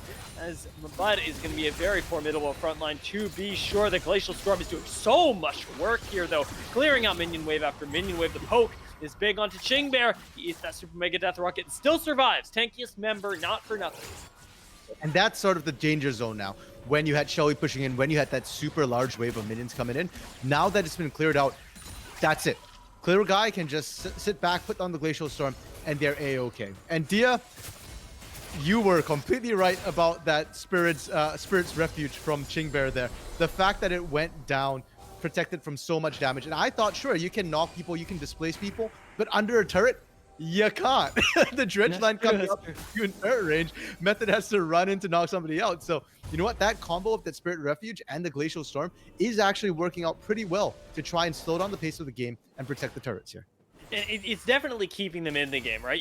I like what you mentioned there with the sort of condition, the asterisk, that now it's under the turret, because the displacements should be working, but Method getting picked off, not being able to commit under that tower, and maybe even being nervous to commit under that tower, is certainly something that will let Chiral continue to scale right now. And with the gold being 1, 2, 3, 7K of difference, it's still a scary spot, not nearly as scary. Method need a lot of damage here, but Drops forced to flash away as he gets knocked up. Now the Onslaught of Shadows gets used, and Orbit is in the front line against 4 members, flashes away as well to avoid him a bud, but they're letting Method just do so much damage here, and Xingbear is going to be able to take up everybody else. Method is going to fall for the second time here. You trade top laner for jungler. Not having a jungler for Wichita Wolves is big, but remember, they have a Cho'Gath.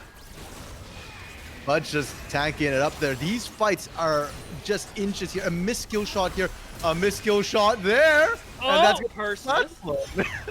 That's exactly how you want to be using the Anivia wall. This is perfect play, but it doesn't look like it's going to be enough. Wichita Wolves start up the dragon because they have the Cho'Gath. They can just secure the objective for free right now. Perseus looks for the hook, will find it, but slowly but surely, Wichita Wolves are forced to turn off of the dragon. Chiral Esports forced to disengage that fight, and Wichita Wolves will secure themselves soul point on an Ocean Soul that is all but certain to win them the game. Feel right now for Chiral. I feel specifically for Killer Guy, because that fight was a 1-for-1, and it was Wichita Wolves who walk away with the bigger advantages. But honestly, Chiral played that fight better, or specifically, Killer Guy played that fight better. Killer Guy zoned out 4 members, buying time for the entire team. Method rushes to the backline, and like we talked about, that wall comes up, and suddenly Method is sitting among 3, 4 members of Chiral with 0 backup, because his backup simply cannot arrive. It doesn't matter how tanky Mabud is or how much damage Mabud does with his 10-stack Medjais here that he just upgraded, if he can't actually get into the fight. That's true. It's going to be something that matters right now, but it's only going to matter for the next 4 to 5 minutes, because it's very scary. You're right. Chiral is playing these team fights so well, and Method is being shut out. It's perfect. It's exactly what you want, but you've given so many kills over. You're so far behind. At this point, giving over the Dragon Soul is going to change everything. Perseus, though, just going to run it. Just going to straight up run it. I can't even blame Perseus. They tried. Oh, Mabud. Are you actually? Are we at? Okay, this is game determining here. Mabud's actually being chewed through. Who does the shutdown go to? It goes over to Yoo-Hoo. That's a massive pick. And there's no right for Chiral to get that. There's no world that they should be able to do that. Again, Killer Guy's just getting beautiful engages. Okay, that one was also Drops running in. Drops does not look like a substitute at all. The team is just, the coordination's on point here. When Drops goes in, the whole team's there with him. You impale, and instantly they follow up. The Liandry's completed for Killer Guy right now is doing so much damage. Personally, would have liked to see Sork Boots, because I feel like that would have done more damage, but the burn is good enough, and Mabud spec'd into armor rather than magic resistance early on. Rushed the Thorn, I guess, for a healing cut potentially, and it's coming back to bite him a little bit until we see that big magic resist item come up here. Killer Guy actually, they can take these fights in any choke points. But remember, they've still got that big gold lead here, 4,000 gold and a big Cho'Gath walking it down here. Even though he's got no stacks on the Medjais, Chiral haven't been able to secure vision into this lead, and it's about to cost them this Baron. Completely uncontested though. Drops coming in on the side here. Once they get that smite, cannot get in the pit, and it will end up going down. Wichita Wolves secure the Baron now. Can you find the team fight afterwards? Xingbear goes down, and the wall is just not there this time. Orbit's going to be focused down in the pit. Mabud is looking for Killer Guy. A great wall buys him time. Drops has got to heal for this Anivia, the win condition in this game. Mabud will not be able to secure a kill today, but he's found himself with plenty of gold to work with anyway. Yoo-hoo! Oh, don't turn back, Yoo-Hoo! Oh no! All right. No, it's fine, it's fine, it's fine. We're good right now. Even better with the root here. Focusing into armor though. Mabud will one-shot your carry. You cannot stand that close. Killer Guy almost gets the hook there. Good blocking it from Perseus. Can't find this kill though, and has forgotten about Grim for the meantime. That Super Mega Death Rocket is off cooldown. Killer Guy, I believe, has the egg. The revive is available for Killer Guy, so even if they had taken them down with Drops, with Orbit coming in, they would have been, I think that would have been sufficient protection to let Killer Guy rehatch. But that last 1 minute was absolutely insane. It looks for a second like Chiral coming back. They're finding all the choke points, all well and good. But you have to remember, the major objectives are not at choke points. They are on open ground. And as much as we've been singing the praises of these Anivia walls, we have to remember that the side of Wichita Wolves has a wall of their own, or rather a huge void monster that will stand in your face. And that stopped drops from getting in there. There was no smite option for drops because the entire time he tried to get in there, Mabud was just right on top of him. I want everyone to notice and to respect that a pot has been bought for Killer Guy. This might seem small, but it is Chiral recognizing that this fight can end the game. 42 seconds on this ocean. Everybody is around. And Chiral, they have to contest, and not only that, they have to win this fight. This is do or die. There's already chunked out to less than half health here. And we've already seen how much damage Mabud does as well. It feels like if you're dropped below 40% health, it's basically an Elder Drake on Mabud right now. If he walks into you, he feasts you, you're pretty much dead. Don't forget, the feast works on this dragon too. So it's sort of a double problem right now. Yeah, 12 seconds right now. That Death Rush could be really deadly. Drops, gonna face check it here, gonna eat that hook, and might just go down before he gets a chance to suppress. A huge onslaught of shadows into the backline. Causes chaos, and the shockwave pulls everybody into the center here. There is no hope for Chiral Esports as they get mowed down by Wichita Wolves, trying desperately to approach a dragon that they could never contest. That's going to be Ocean Soul right now. Baron wearing off, so they won't get much more of a push here. They've got about 14 seconds left on Baron, but they don't need Baron once they get Soul. Who's going to kill Mabud? The magic resistance item is starting to come through here. We see the Merc Treads, we see the Quicksilver Sass. That is magic resist, and I think it's enough with the Soul here. And more importantly, Grim. No one can reach Grim. We saw Chingbear get onto Grim, but Chingbear was, well, I don't want to say forced, but made the decision to stand united to try and protect Yoo-Hoo and Killer Guy. It didn't work out. The moment you got off of Grim, Grim joined the fight and just did so much damage in these fights here. It's not about the shockwaves. It's all about the Jinx. And this Jinx is only going to get stronger and stronger, right? And your back line, or sorry, your front line is not really going to scale comparably. You're getting a pick onto Perseus, and it's good. Make no mistake, Perseus has been giving a few gifts every once in a while to Chiral Esports, but it ain't something that's going to bring you back into the game. It's going to take a whole lot more than a kill on Nautilus. Yeah, that's really just a consolation prize at this point. Great, you killed Perseus. What is there for you to take right now? No major objectives up on the map. That mid lane turret, you could have pushed in on it anyways here. Now that Mabud's here, you don't get this turret. I don't care that you raise the wall. Look at how little damage it's doing, even with Leandries right now. And it's just the Leandries, right? Forced to itemize into Morella's second, but doesn't pop the QSS there wisely. Keeping drops on his toes, but Killer Guy is still able to clear out these minion waves. So you can't end the game too easily as Wichita Wolves without a well-executed tower dive into an Anivia. I just feel like for the side of Chiral, they've been forced to make really tough decisions almost from the get-go because of that one bad fight here. It's a question like, okay, who do we sacrifice here? You know, Chingbear's really far behind. We can't gank him. You know, later on, it became a question of, okay, how do we fight these? What objectives do we give up? We can fight them in the corridors, but we can't actually fight them in open ground. Then it became the choice of Baron or Soul. Which do we give up? And now for Killer Guy, it's utility or damage. I would have liked to see the Crystallize, the Anivia walls getting a couple more levels because it's only at level 1 right now and doesn't block up very much in a lane. But they needed the damage to kill, and now that the damage isn't quite enough, the wall does nothing, as you can see there. They walk right around it here. It feels like a little bit of this and a little bit of that just wasn't enough of anything. We're going to get the engage here. Yoo-Hoo not even able to use the Feather Storm is disastrous here. You're missing a carry, but fortunately, you keep Killer Guy alive. The real carry here, as he's the only one that can stop these minion waves even as they get into the base. Lantern not quite available for Chingbear. Has to use the dash to buy a little bit more space. Killer Guy tickling Wichita Wolves. It doesn't even look like it's affecting them as Perseus is face tanking everything. Drops. Going to be taken right out from under the tower, eating all that damage from Jinx, who cannot be touched right now. Grim completely unlocked. and that is to say nothing of the rest of the map. Mabud and Method can walk forward. Killer Guy is trying desperately to clear the minion waves, but a fight is happening elsewhere. There is nowhere to win, but Yoo-Hoo is finally respawned. They take down Method. They find a pick. Can they find a fight afterward? This might be the overextension here. Good stun comes in onto Grim, and it buys a little bit more time, but there's just no further up. Engage. Good stun one more time, though. Might just be all that they need. Better going golden for Killer Guy, trying desperately to keep Mabud off him, but he will go down in the backline. Yoo-Hoo has found his own assassination. Mabud has the time to 1v3. He's got the Ocean Soul. He doesn't have the ult anymore.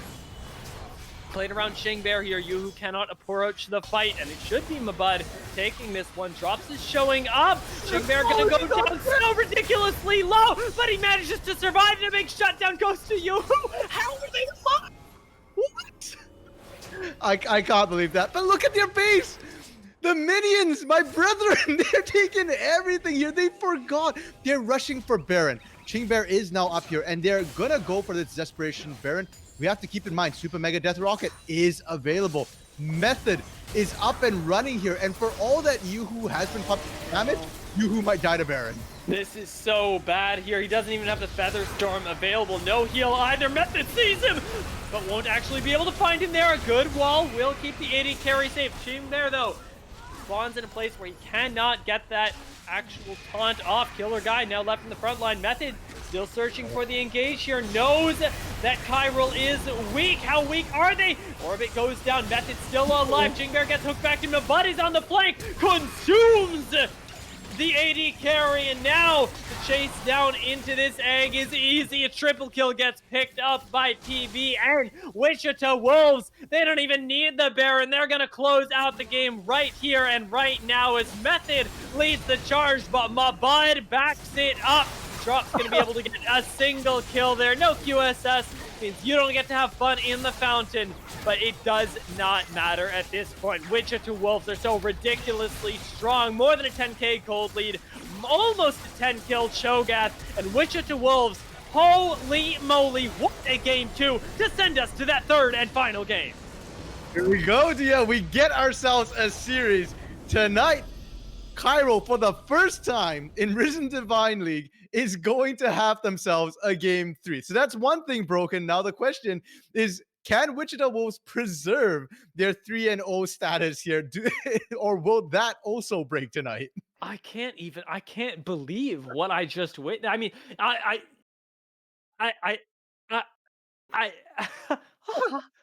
it was such a crazy close game, I think, is the thing that makes me really struggle to have an idea of what even to think of it, is the fact that despite Wichita Wolves getting their win condition, the bigger front line unlocked super early into the game, being able to abuse that the whole time, this was still a really close game. And Killer Guy's final score here, 4, 5, and 8.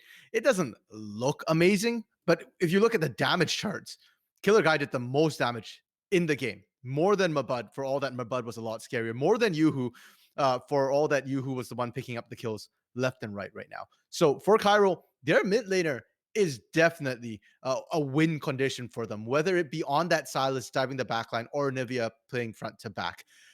Would they have won this game if Mabud didn't get super fed early? Maybe. But for my money, I wouldn't have bet on it, actually, because Interesting. just we saw the way the fights broke out. Yes, Killer Guy was winning. They were winning in the corridors for Chiral, but they couldn't actually get the objectives. On open ground, they were losing those fights. The Glacial Storm position just couldn't cover enough. The walls weren't able to choke out enough. But the hope is there. So we know that for the side of Chiral, their mid laner right now seems to be their main condition. I want to see them play around it. And I want them not to shaft Chingbear so early into the game next time. Because that top lane matchup was unplayable for Chingbear. We didn't talk about it, but the Dark Seal got 10 stacks to start. And the entire laning phase, Mabud just sat on that on the Dark Seal with the Balmy Cinder, and Chingbear just couldn't do a thing. You go up, I'll out-poke you, I'll out-heal you, I'll out-sustain you, and drops can't kill me either. Yeah, it felt really rough. Credit to Chingbear where credit is due, though. He did survive really well into a Cho'Gath that got unreasonably fed into the early game and continued to put out that utility. But it is something that you really do have to address as Chiral Esports going into game 3.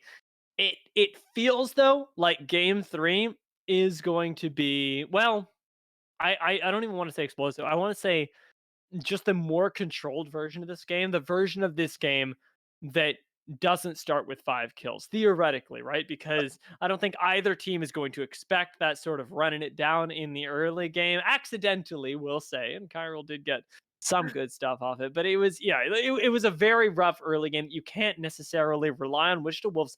Still, to me, have to continue to step up, because this game, I look at it and I go, I don't know if that was all. I don't know if that was you proving that you're the better team, or if that was just you having an unreasonably fed Shogat. They can prove it to us though, and they can prove it to us, RMC, in game 3, which we'll be heading over to in just a minute. So don't go anywhere, because this is an exciting series, and you don't want to miss a second.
Welcome back, ladies and gentlemen, for the final time tonight. Chiral Esports going up against Wichita Wolves Black, and it has been a series to remember, RMC. And I wanna throw it back to when we came in today. We were saying Wichita Wolves, they are 3-0 right now. They look undefeated, in Chiral maybe looking middling. I don't know if it's the new coach. I don't know if it's the sub. I don't know what it is, but Chiral are on their game, and we're in the pro draft, and I've already taken up too much time setting us up, RMC. Please take it away. And I mean, the bans were thrown back to game one. The only difference is Kaisa open, Hecarim taken away. And you know what? I agree with that ban coming through from Wichita Wolves. Both teams have played so well around the Hecarim, and it feels like whichever team's gone the Hecarim have won the early game. And then from there, found their game off the lead that they get. Yeah, and this time it will turn into a rel priority, which is something that I'm double checking we haven't really seen. We did see Chiral Esports pick it up in that first game to go alongside the Jhin. This time we'll have a little bit more choice of AD carries, which the Wolves locking in that Nautilus, and Kaisa, an AD carry that we haven't actually seen today, has been hitting the ban list quite a bit. Yeah, and I'm not sure I actually like the Kaisa pickup here when the rel gets locked in, because when you have that Kaisa, your composition wants to dive in together with that Kaisa here, and rel excels in that sort of situation. A quick Magnet Storm sets up so many big AoEs. If we were to see, something like the Anivia again potentially, right? Like you just Magnet Storm set right into the middle of a Glacial Storm and you're completely shafted. Hecarim got off the table, but guess who else can do similar things to Hecarim? Udyr locked in for Chiral. I love it. I really like this because drops, he sees the Hecarim's gone, he knows they can't, that Wichita Wolves can't give it up, and he just plays other Hecarim. It's amazing. It's crazy how there are two of a very similar champion on the table. Udyr, arguably the perfect child of Cho'Gath and Hecarim. The only thing I feel like could be scarier is if he actually gets bigger as he kills people. Oh my god. You just imagine that the giant chicken getting larger and larger as it's set on fire. Being picked up for PBN, I think they worked out pretty decently in game two. I won't say it's necessarily the game-winning pick coming through for PBN, but it's very solid. It's really good blind, and now you can pinch that mid pole here. And I forgot that Killer Guy plays Nico, but yeah, that would have been scarier than an Anivia, I feel like, paired with that Magnet Storm. And that's the question, right? Do they ban the Anivia here? Because it was a problem in that first game. This time, Wichita Wolves do have a little bit more mobility already, but with no jungler and top laner picked up, I'm not sure what they're going to go with. They're definitely thinking about it too. I think you take the Anivia. Yeah, it's a safe pick to pick up here. I mean, obviously we want to see what comes through. There are certain picks that might make the Anivia a lot less desirable here, but at least from what we've seen, it will do great into the Kaisa as well. You run in, you get flash frosted, you're in trouble, or you have to walk through that Glacial Storm. Either way, it's solid. The Cho'Gath ban, that's a new one here. It's been that Gangplank the first two games from Chiral, but I guess they recognize that, yeah, that's not okay. And the J4 coming out to me is a little interesting as well. I guess they just don't want a beautiful ball delivery system to lock down, but it does suggest to me that they're thinking for their top and mid laners, less mobile champions, again, possibly without that sort of terrain mobility. Yeah, and right now, Wichita Wolves are going to have to decide which sort of area of the map they want to open up to counterpick. Looks like, the jungle is going to be locked into match here, and they're going to leave that top lane available. Anivia seems like a great pick right here. Olaf was just locked in. You have the comfort pick available. Chiral looked good on the Anivia. I think you take this. His hover is too long already. I fully agree with that. I mean, for the side of Wichita Wolves, you just saw Killer Guy basically hold a game to a standstill on this Anivia here, and Anivia hard counters that Olaf, like we talk about, like that terrain coming up can absolutely mess with the engage there, can stop people off, and we're running into the same problem again. The Nautilus had the same problem, Orianna has the same problem. They can't get past the wall. Olaf as well cannot do so. So you can just stop the engage dead in its tracks. And the biggest difference to me this time in the drafts is the fact that you ran a Kaisa, not a Jinx. If you had a Jinx, let them pick Anivia all they want. You outrange that. You can hurt them. But Kaisa can't. And now Kaisa is going to be in that awkward position where she can't fight safely without putting herself in a ton of danger. The nice thing here, though, is that Gangplank outranges literally everyone with his global, and will be able to put a lot of hurt down wherever Chiral do choose to sit up. So Wichita Wolves thinking very, very carefully about this. What I am seeing, here's my game plan. Here's the game plan I'm pitching to you, RMC. You just drop the Nautilus ultimate onto anyone, let the plasma stack, and then Kaisa 1v5. So I think that's the plan for Wichita Wolves. You know what? I think they're gonna have to do that here. We do get word, unfortunately, that that is not a Gangplank. It is a Camille coming through from Wichita Wolves.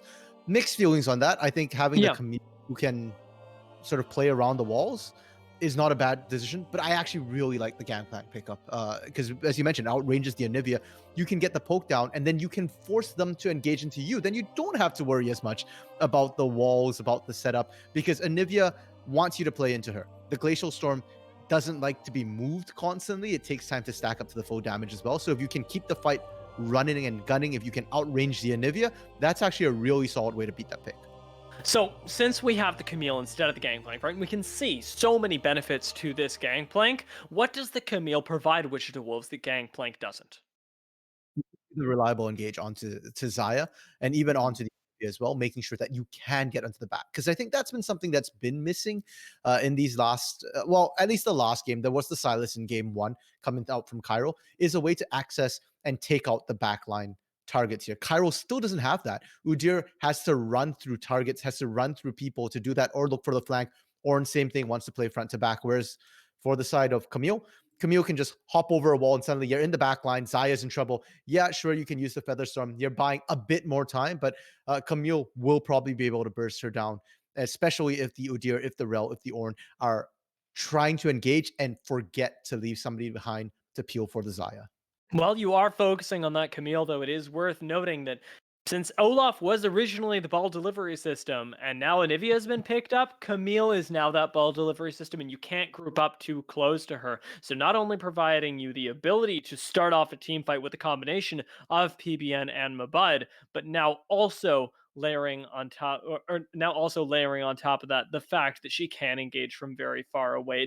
It can be the first thing into a team fight to start that off and open up a side lane as well, because Camille's side laning and side lane in general isn't something that we've seen focused on as a win condition in the past games, even when Cho'Gath did get really far ahead, but is available to Wichita Wolves this game in a big way. You remember what happened to game 1 when they picked a champion who should have been able to split push here. But on the Darius just got camped, just got punished here. Camille is not going to have that problem. That hook shot range can get pretty disgusting at Be times. careful. And so, yeah, drops can just run in and stun you there because you can just hook shot, repel your way out to safety, and drops can't reach you. So Mabud should have a much, much better lane. And I feel like this is that game 1 sort of setup that we didn't get to see come to fruition in that top lane. Eyes, of course, will have to be on how the fights play out. I don't have a particular standout player I'm keeping an eye on because I feel like the fights are going to be messy. Neither team wants to group up. Both teams want to keep mobile, want to keep the fights moving all over the place. And if they're the big sort of one big thing that I will be watching for, because it's just that one instance, is going to be that shockwave for PBN. It wasn't super impactful game 2. It has to be, I feel like, in game 3. Yeah, and on the other side of that, Killer Guy, obviously performing on the Anivia really well in game 2, has to repeat that performance this game. And we talked about how Chiral Esports haven't been to a game 3 yet. And it's something that, honestly, you don't get to mention too often. Normally in these tournaments, you're getting to a game 3 every once in a while. But remember, Chiral haven't been there before. They haven't been at the point where they've played 3 games of League of Legends, one of which went incredibly long against a Fed Cho'Gath. Killer Guy played his mind out, and they lost. Can you do the same thing now, or is this sort of going to get to Chiral? The fact that they haven't played these longer sorts of series, and Killer Guy won't be able to repeat the performance, because that could be a death sentence on its own. The mental game really does come into play here. The nice thing about their draft, though, is that they do have a little bit of insurance in the back pocket here. You do have the ornaments coming through from Tring Bear. So technically, your skilling ceiling is ever so slightly higher. You should have a little bit more gold in your back pocket. Xayah as well potentially should outskill the Kaisa in team fights. Again, it comes down a lot to the positioning and whether they get blown up. We've seen you who get just absolutely shredded, but no Cho'Gath this time. Mabud should take a little bit longer. You should have a bit more time. So I think Chiral has it in the scaling pocket. They just need to sort of not let the mental get to them. And early game has been the question these first 2 games. How does the early game go here? No Hecarim on the table, but we've got two champions who can still run really fast into lanes and swing things there. My God, RMC, game theory, everything is on the line right now, and I want to talk to you about even more things about this draft, about the way that this game can play out. I want to theorycraft everything with you, but the reality is we're going to be getting ourselves into the game very, very soon. So hold with us for just a minute here because the spectator delay is ticking down, and we're going to be on the Rift in just a few moments.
The Rift, ladies and gentlemen, it is Game 3. Chiral Esports are going up against Wichita Wolves, and I could not be more excited as both teams head on to the Rift. I think we're going to want to address something, but I might have to hold it as Wichita Wolves clearly have a plan to get themselves off to the races here, walking down to this bot lane. Is Yuhu going to leave the bush? If they leave the bush, this could be... No, he's not going to leave the bush. He doesn't know. He hasn't been told the secret tech. He's going to find Superstar here, who flashes forward. Doesn't get that. A great flash from Yuhu. Things could have gone horrifically wrong if that landed there. Good to note is the fact that Superstar or Perseus is not running the Hex Flash. So that is an actual flash between Yuhu and Superstar. No Hex Flash into Dredgeline. But yeah. Also good to note, Superstar is Perseus. I know that you know that. I know that it was said in this way, but it's the same person, different accounts. If you're like, why did he change accounts? Nobody knows. But the thing that we have figured out in between the draft and now is why on earth this Olaf was picked. I see you guys in the chat. I see you thinking, what is this Olaf into Anivia? We think it too, but here's why it might have been picked. RMC, take it away. Basically, the whole idea with the Olaf is you're not looking for the team fights, because after about 15 minutes, Method doesn't get to play in team fights. It's about the early game here. Trying to get really strong ganks off, matching drops early, and trying to snowball all the various lanes, the kill pressure here. And that puts Wichita Wolves on a bit of a timer. So I had said that I didn't really have a person to particularly watch here. We've changed our minds. I want to watch Method, because he's the one who has to make something happen here in his lanes, and he actually has kill pressure. Or gank potential in every single lane. Yeah, the Olaf, very, very well known for being able to put out that gank potential. You can see Chiral very much respecting in this bot lane, also respecting that level 2 pop potential, or they should be, as the second wave is crashing, and Grim and Superstar have the lane in a great position for themselves. Yoo-Hoo and Orbit suffering a little bit in a way that we haven't seen before. The lane difference is what Wichita Wolves want here, and they've really turned it on. Because it feels like every game right now has been a lot about the early game, who gets that early lead and can kind of snowball it here. So I like what Wichita Wolves have done to adapt within the series here. This isn't necessarily meta adaptation. It's not necessarily something that was a huge problem between games. But to me, this shows that they're thinking about how the teams are interacting, the specific way the series has gone here. So far, though, full clears. Drops did get spotted out on Raptors, so they'll know exactly where Drops is.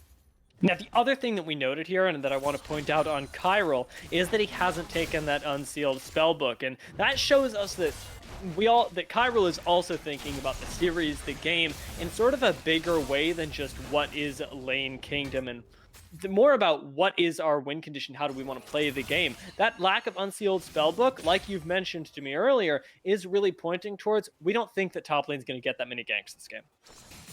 Because I questioned the Unsealed Spellbook in game one, but having the Ignite, the Exhaust, all those other sort of combat summoners helped a lot with the ganks. On the Camille, we already mentioned that she's a lot more mobile, so a lot more difficult to pin down. Udyr probably not going to get favorable ganks off.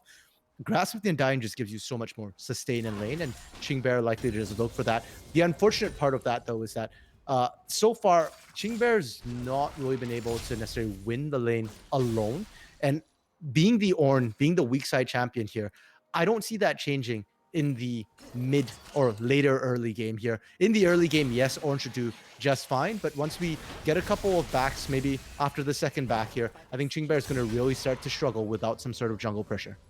Certainly is. At that point, you're hoping to God that Ornn is tanky enough, hoping to God that Mabud didn't pick a comfort champion, instead just went with, oh, well, it'd be good to have a split push, right? Because a good Camille can really dismantle Ornn in the side lane, but that's something that we're going to have to wait for. For now, the game is pretty calm, and we do see, I guess is the only real discernible advantage, Method has managed to double scuttle drops.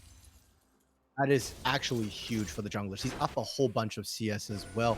And I was going to say to you, I'm scared. This silence just feels like something's mounting here, but we're already starting to see the early game attempts here. Drops and Orbit roaming up together, but this time, PBN much more aware. A great ward in that pixel bush in the river to spot out the ward to make sure that we don't get a repeat of game one in the mid lane.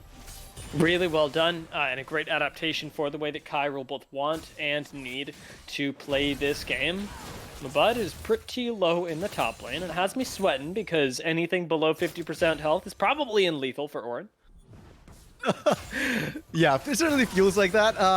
Mabud has the hookshot though, and I want to see, and it's been used primarily defensively here, so I don't think we're going to see the insta burst down unless Mabud doesn't respect Qingbear. And from what we've seen in the last, at least in the last game here, Mabud does respect Qingbear in lane, knows how to push the leads wisely. So I'd be surprised if we do catch that. And again, we're past the 5-minute mark here. No kills on the board, no successful ganks so far. Method has garnered a small lead for himself there. Now with the Ionian Boots of Lucidity picked up, the tier 2 boots already reached here. This is when I think Method needs to start looking for those ganks here, or maybe tries to farm up to that level 6 and then goes looking, but he only needs one more camp to get that at Ragnarok. Yeah, we got about 14 minutes left, I think is the generally accepted way of looking at Olaf here for him to really pop off. Mabud, he will scale up, as Spectator Cam loves to spend time in lanes where poke is being thrown back and forth. Realistically, Ornn ain't going down, and neither is Camille. What is going down is the Dragon, as this is the other reason that you pick Olaf early. It isn't just for the in-jungle duels, it isn't just for the ganks, it is for those early Dragon takes. And at least for now, Wichita Wolves will net themselves the first one, the Cloud Dragon picked up.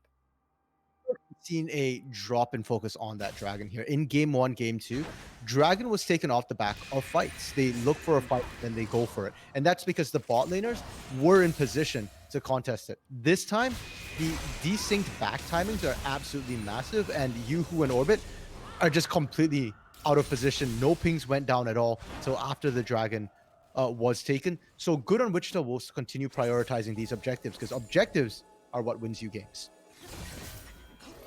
Right now I'm looking at the micro interactions as well, Killer Guy, and PBN, they are really throwing down in the mid lane, whether it looks like an exciting lane or not. The reality is that the margins are very, very thin here, and both of these mid laners, both of these mages are playing very, very safely. Right now, though, with drops coming into the mid lane, PBN might be forced to flash, but spots out the jungler, does get to go a little bit aggressive for now, but no gank actually managing to find purchase here. Means that mid lane will go back to how it was, and it's the jungle that we need to be careful of, as Method is going to find drops here, has the access to chase down the Udyr. There's no rotation available, so drops is going to have to ditch. Small leads being accrued by Wichita Wolves here. Normally, that's a good thing, right? Like, your jungler's getting ahead. Every time Drops is not able to find a successful gank, it's buying more time for Method to clear a camp, get scuttle priority. Bot side, we're seeing a bit of a CS gain for Grim as well. But the problem is, once again, you've got the Olaf. You're the ones on a timer. You need to make something happen here. And it hasn't so far. Dragon picked up. Now Herald being picked up from Method. Surely with Herald, surely with Shelly there, something's gonna happen. Yeah, Perseus has shown up to make sure that this Rift Herald goes down, so at least there is still that focus on objectives for the side of Wichita Wolves. Now focus on kills, though, as that wall is putting in a lot of work. Orbit comes over the wall as well, and Perseus, he gifts over a first blood this time, and it is a lot for Chiral. Unfortunately, it does go over to the Ornn, so not the carry that you would have thought, but first blood is first blood is first blood. And sure, it might not be a carry in the top lane, but it's going to make Chingbear's life a lot easier. Ornn can just build items in lane as well, so doesn't even have to back to spend that gold. Great first pick for Chiral, and it really felt like that was more off Perseus's impatience here, going in for that play. Well, not again, Grim.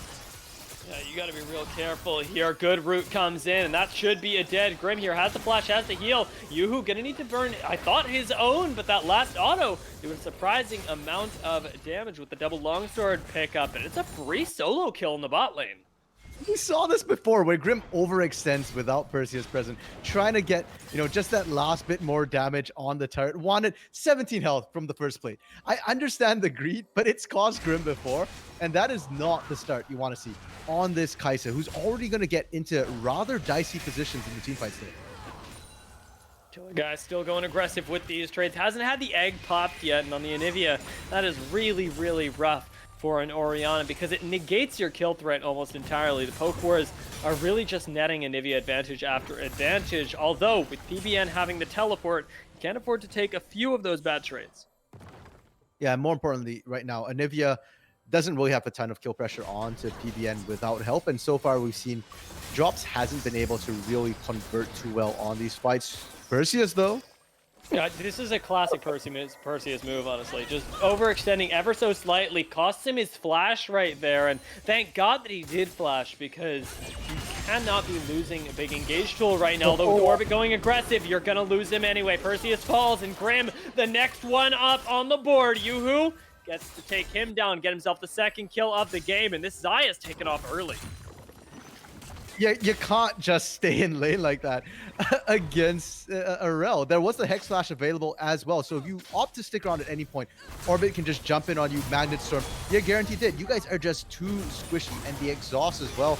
Top side, they're trying to answer on this and should be able to pick this up nice and easy.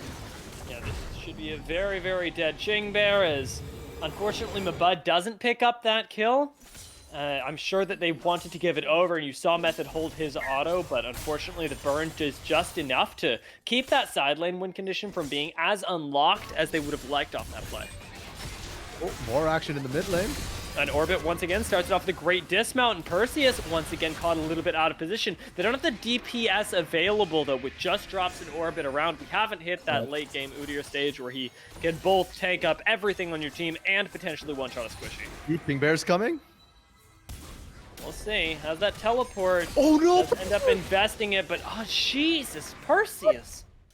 That's the second time this game we've seen Perseus do that. Dredge line into a bad position, and I don't normally like questioning the players' decisions, but I have to question that one, because what were you thinking? Where's your backup coming from there? PBN wasn't in position. Method, you know what's going to happen. The wall's going to come up, and Method simply cannot join you, and even now, Method gets stuck behind a wall. Oh lord, this does not look good at all. Ragnarok gets popped, but you're sacrificing a lot of resists for that, and Drops is going to get his first kill of the game.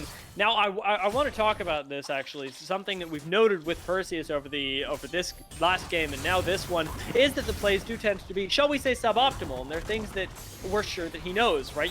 You clearly know that the Anivia wall is available. You know that you're dredge lining into bad spots. It's really difficult. It doesn't just come down to micro mistakes.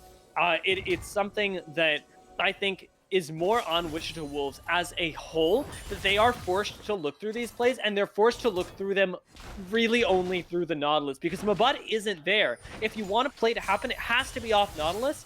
He has to be the one going in and starting it, and it means that he gets to and is almost pressured to treat his life with disregard to set up plays for the team that just are not working. There's Method's not going to be able to get in there. We've seen time again, Method running in, wall comes up, Facial Storm comes up. You know, it's just really, really rough. But the problem is that forcing a play like that is not the way to work. You're 0-3 right now. You're half the team's deaths, and you've helped escalate Yoo-Hoo up to a point which is going to be really, really risky. Gale Force already through there, and with the way the supports like to play, the ADCs spend a lot of time alone with each other. Now, if one has a Mythic and the other doesn't, guess who's going to win that lane? Shingbear's not going to win his, as he does not get to 1v1. It does chunk Mabud significantly, though. The Call of the Forge God is doing a lot of work. The root will stop that second proc from coming in, though, as Drops needs to yeet himself from Method's madness before it takes over.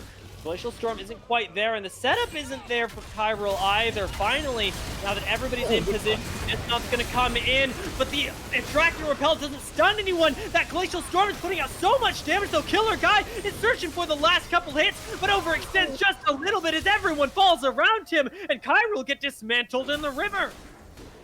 Was the boost that Wichita Wolves needed so much here. I want to note that Shockwave was not even available for that skirmish. PBN actually burnt it to cancel the teleport from Killer Guy into the top lane, and they just straight up won that from having more damage. Anivia at this point, before your first Mythic's completed, doesn't do that much, and Mabud out damages Shingbear, Method on the Olaf out damages Drops. It was just a damage wipe. Great play from Wichita Wolves, and Cairo needs to respect that. They need to know when their power spikes are. Yes, that hurts. Yes, they're down 1.5k gold, but the players don't know that. To them, they're pretty even. So I don't think Cairo is going to play particularly passive for the next little while. And I don't want to see them do that. I want to see them continue being proactive, but just being more mindful of the damage outputs. Yeah, especially remembering when we talk about whether they're going to be passive or not, that there's about 6 minutes on an Olaf, right? He has just gotten 2 kills, so let's say that that's extended to the window a little bit, but it's certainly not by much, as Olaf's already going to struggle in these team fights. Giving him kills, of course, not a good idea for Chiral, but definitely not the end of the world, as this impact can be mitigated quite quickly. Chiral there do make the mistake of overextending for the engage. They don't have the Call of the Forge God available. They don't have a whole lot of engage tools. Orbit, of course, starts that one off, but the damage just isn't there, and Chiral do need to rein it in a little bit. Although, as I say that, I guess one way of reining it in is just to murder your opposition, and PBN certainly going to be feeling that right there as he gets chunked to sub 25% HP. Will be able to regen it a little bit with that corrupting pop. It also has the teleport to get back to lane. Orbit is constantly searching for these engages, though, and it's scaring me, man. Supports have been constantly roaming for the last couple of minutes, and I raised this point also because first brick went down while that happened there, and it's because, once again, Grim simply cannot lane right now against Yoo-Hoo, and Yoo-Hoo now back in base, picked up yet another item, is now unleashed and unlocked to sort of rotate into the other lanes. Top side, outer turret gonna go down, so Mabud at least able to answer, and that's gonna make the side lanes a lot more dangerous for the weaker sides. And if I couldn't see in the numbers, I would tell you right now that Chiral will have a gold lead, because we're still talking about them as if they're winning. But it's worth noting that Wichita are the one with that ever so slight difference in the econ here. They've got a gold lead for now. It's about 1,000 gold. It's whittled down because of that tower falling. But Chiral, despite the fact that they've been playing on the front foot, don't necessarily have the income to back it up. They have the income to back up this fight, though. It certainly looks like they do. Killer Guy super low right now. He's going to manage to escape the fight, but it doesn't seem like the rest of it is going too well here. Yuhu's trying to pump in the damage, but Mabud is the one that finds the first kill. Flash over the wall here from Superstar, and Yuhu gets a little bit more time with that Feather Storm. The final auto isn't found on him, but you're giving up the pick onto Chingmare, and now that small gold lead has extended itself into 2,000 gold. Good stun, Mabud. Oh, don't get too greedy here. Does go a little bit too much. The Ebenezer Scrooge comes out of all of us, and he will trade back that singular pick to Chiral. What a close fight once again here. And as you pointed out, the Wichita Wolves were the team that's actually up in gold, were winning there. I was thinking they don't have necessarily the better win con, but for now, they win that fight. And that's pretty big. They get Dragon as well, that Mountain Drake. We are seeing Mountain Soul once again here. It does seem like the RNG gods, for tonight at least, have chosen to have slower, more methodical fights with tankiness coming through. And it's going to be good for the side of Wichita Wolves if they can stack more of those Mountain Drakes, because it will help buy time to sit in the Glacial Storm. We've already seen right now that Killer Guy's burst is not there. And I feel like that's been very critical in these fights. It certainly has, and he'll be waiting a little while for that. Grim evolves in the brush, wants to take this 1v1, and actually almost finds it there with that evolution. They might actually go down here in the back. The egg gets popped, but Grim also gets equally popped. Passive was up this time. So Killer Guy going to be back at full health, almost full mana as well. But all this fighting right here, it's just punishing overextension from the side of Grim, and Grim gets the turret. So I think Grim's okay with that, right? The gold is worth the death, and because there's no major objectives in the map, you don't lose much pressure. Yes, Baron is coming up in a minute and a half, but we're not seeing that huge lead that would enable a team to comfortably go for Baron, to set up a forced fight at Baron right now. And Game 3, Dia, is vastly different from what we've seen in Game 1 and Game 2. It's not that win early game and take over a game. It's very fitting of a series-ending game here where everything is on a knife's edge. It's perfect, and it's very, very close as well. We'll keep an eye on these teams as we're cresting that 20-minute mark very soon, and Method, although ahead, does have to be careful now. The win condition, or the at least mid-game condition that has emerged, is twofold for Wichita Wolves. They've got PBN, who is 3-0-4 right now with a completed item, working on his second one right now, and Mabud, who has 2 kills of his own in this side lane. You have the tools to take over a mid-game. Can they execute on it? And some of the big mythics as well that have come through to tag on these win cons. Leandri's Anguish completed for Killer Guy is absolutely massive. It is, I believe, the most game-defining mythic right now in this particular matchup, because now Killer Guy can actually kill people. And we're also seeing Kraken Slayer for Grim picked up before the last sort of big team fight, or after, pardon me, the last big team fight. So now Grim's unlocked to do damage as well. And all the things we're talking about in draft, the fact that the wall is going to come up, the fact that for the side of Wichita Wolves, they have a mostly wanting to dive composition here, is now going to start coming into play. And this is where the difficulty level for Wichita Wolves just went from hard to hell.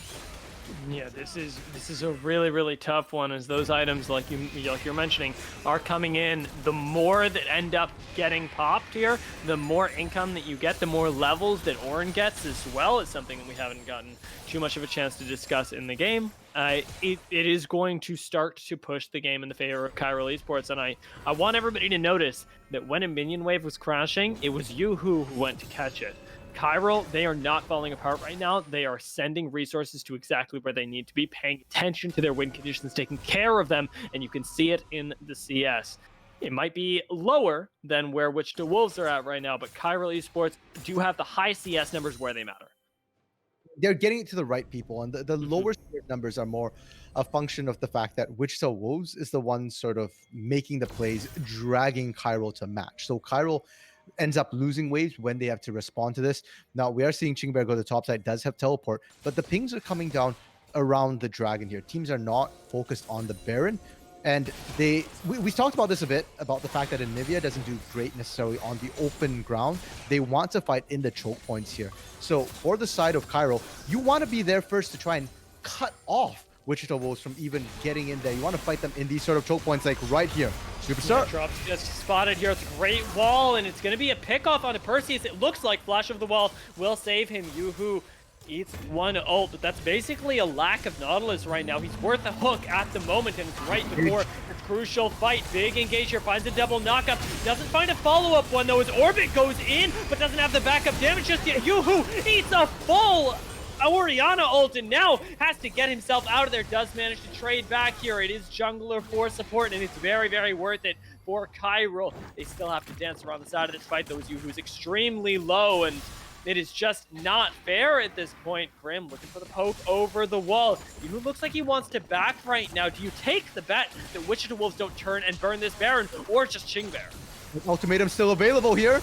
And Killer Guy, he's going to get put right inside of it and does not have the tools to get out, does not have the tools to stay alive. Grim is able to put so much damage to him. Mabud gets the kill here. Yoo-hoo has come back with that full HP, but cannot put out the damage here. Does not have the frontline drops. Looks for the kill, but can't find Mabud. And instead, Mabud is the one who will find the CC onto him, take him down. And it is a big swing in the favor of Wichita Wolves right when they need it the most.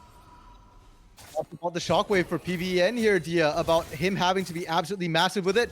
It was spot on that fight. The way it disengaged, it looked bad that Method was the first one down here, but aside from the shockwave, Hextech Ultimatum was still up. The killer instinct as well for Grim, absolutely massive, because that means Grim can either choose to engage and find the kills or disengage if they're in a bad spot here. And for that, they get themselves Soul Point now. Mountain Drake. That timer for the side of Wichita Wolves is already lapped. So anything they get at this point is just bonus for them to continue sort of scaling up right now. Method is no longer the focus. Method is the objective-taking monster and a tank at this point.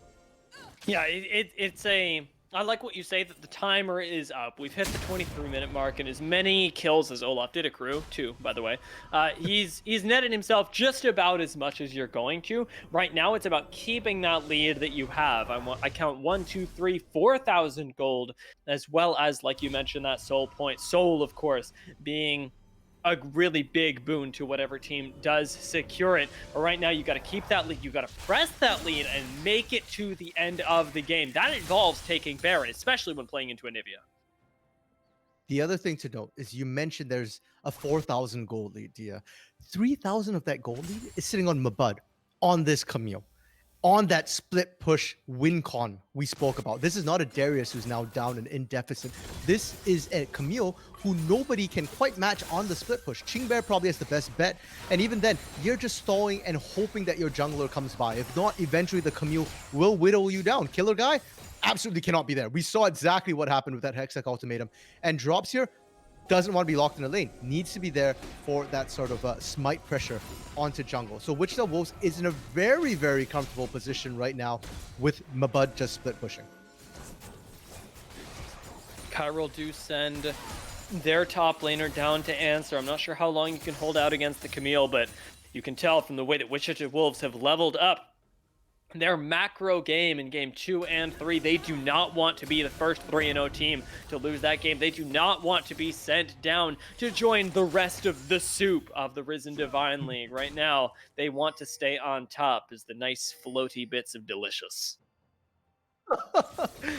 Oh, dude, you're making me hungry. I know, I got hungry in the middle of the metaphor and I couldn't stop myself. Well, maybe we'll get some fried chicken or lamb soup. I don't know if you've had that before. It's a pretty tasty thing for Asians mutton soup. But for now, interestingly enough, Mabud actually not applying that much pressure. And so we've got a bit of a stall point in the game right now where nobody really wants to pull the trigger.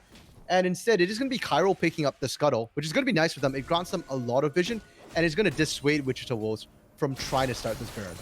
Yeah, it's about 1 minute and 30 seconds-ish where we're just not going to see Wichita Wolves start the objective, theoretically, at the very least. And every minute, every second, I dare say, is important in getting more gold onto these carries right now. Cresting 2 items on the Anivia, 2 items on the Zion. 3, 4 items is really when Zaya can take over a game. At the same time, Wichita Wolves, the only place that they're scaling is in the side lane and in the mid lane. The rest of Chiral get the luxury of scaling in every single lane. Every member of their team is benefiting from that additional time on the clock. Who is Mabud skilling? That's all great and well. But if Mabud doesn't apply pressure, doesn't push out, then the skilling becomes less relevant here. And so far, Mabud's been showing us a reluctance, if you will, to really shove the waves into turret and actually damage the turret here. As long as both top laners, or I guess we can call them side laners at this point, have teleport up, just shoving the waves into the turret and backing off does absolutely nothing. And we've stalled out for about 5 minutes here because Dragon's coming up in about a minute. And for all the reluctance at Baron, Dragon is much, much squishier. So I expect to see a fight around Baron. And with it being a mountain map here, with all the choke points, Killer Guy might benefit from this. And maybe we see Chiral win their first major team fight. It's going to have to be at that Mountain Soul because right now, the Wichita Wolves are in a place where they can take that Baron if they do win the Dragon fight. You can double down on the objectives with the sort of composition that you have. So it's going to have to at least make it close for Chiral because you don't want to be giving over the soul at this point in the game. Right now, the scaling is still in a place where theoretically, if Wichita Wolves take that fight, they can take the Elder as well. And Elder is truly a death sentence. For really either of these teams here, but Soul right now, Chiral don't want to give this up, and they've fallen behind in the vision game. It is Wichita Wolves who have Soul Point and have the vision, had the inside track. They're kind of getting pushed out by drops, just aggressively posturing here. But Dragon 15 seconds, the fight will be breaking out. I don't think we get another minute without a fight here. Jeching Bear's here, and that means the fight gets to start off. Drops goes aggressive as Olaf is in the back line with that Ragnarok, not doing too much just yet. And Camille hasn't been able to join the fight yet. Watch Yoo-Hoo, though, as he goes to get assassinated by Grim. Goes aggressive one more time, but gets shut down by that final flank from Mabud as he traps Killer Guy in the Hextech Ultimatum. They're going to be able to pop the egg here, potentially get the kill. A double kill goes over to the side laner, and Mabud shows up late, but it is just in time for Wichita Wolves as he gets a triple kill and secures them soul points. Baron, you can do them both, and granted, yes, both junglers are dead. Normally, you wouldn't want to do this when Chiral's jungler comes up first, but Drops can't actually get in there. No flash available. He has to run through and does not have enough health to survive PBN and Grim, and Perseus just stalling Mabud damage as well. Looks like for now, though, Wichita Wolves might just back off here. Their lead has grown substantially. Over 7,000 gold. Even if they don't take Baron right now, while the majority of Kairos did, they can set up for it and look for that repeat fight. Just send Mabud to split push and flank again, and you get that easy win. And it is a very, very spooky position to be in as Chiral right now, because the words easy win just came out of your mouth. And whenever we say that, it's not like, oh, well, just kill the enemy, easy win. The steps are literally right there, and Chiral can see them as well as we expect Wichita Wolves can. Especially if they find this team fight. It is a free Baron Orbit. You gotta be careful, man. Yeah, Orbit is not that tanky right now as the Rel, unfortunately. Only about just under 2,000 health. And easy win, step 1, set up vision. Step 2, bait or force the Baron. They're on step 2. Step 3, question mark. And step 4 is going to be pushing with that Baron. Easy Nexus. And it's going to be profit as well. It's where I thought you were going to end, and it's certainly where Wichita Wolves are going to end up. They finally expanded that gold lead from the 4,000 gold mark now to an 8,000 gold mark, pushing 9. And the side lane is only going to be more enabled. This Camille, who's hit 3 items, working on her 4th right now. You get to play this 1-3-1 that it seems like they've set themselves up for to what we expect to be great success. They're sending so many people top. Mid lane right now, completely uncontested. Bot side, Chingbear. Holy crap. Your turret, man. Yeah, I mean, you know everyone is top right now, so why not just dive the Ornn? You've got nothing to lose. And in the mid lane, you're losing as well. Yoo-Hoo almost goes down. You see him forced to flash for just the split second. The top lane tower is falling. The bot lane tower is falling. The mid lane tower has fallen. Wichita Wolves, they get that Baron. They explode the game, and Chiral are falling apart. How to answer this? You've got a member dead right now. Chiral can't decide where they want to go, and that's mid lane inhib turret already down, bot lane inhib turret as well. The inhibitors matter less than the fact that your turrets have been cracked open. Now the Superstar in this front line. I called him Superstar for a second here. Orbit goes for that desperation engage. No follow-up damage just yet. The Shockwave answers it back, and PBN from the backline plays the hero, saves the 1-4. But the team fight doesn't matter because the Nexus is gone. Wichita Wolves dismantle Chiral. Mabud looks good. Mabud looks really good.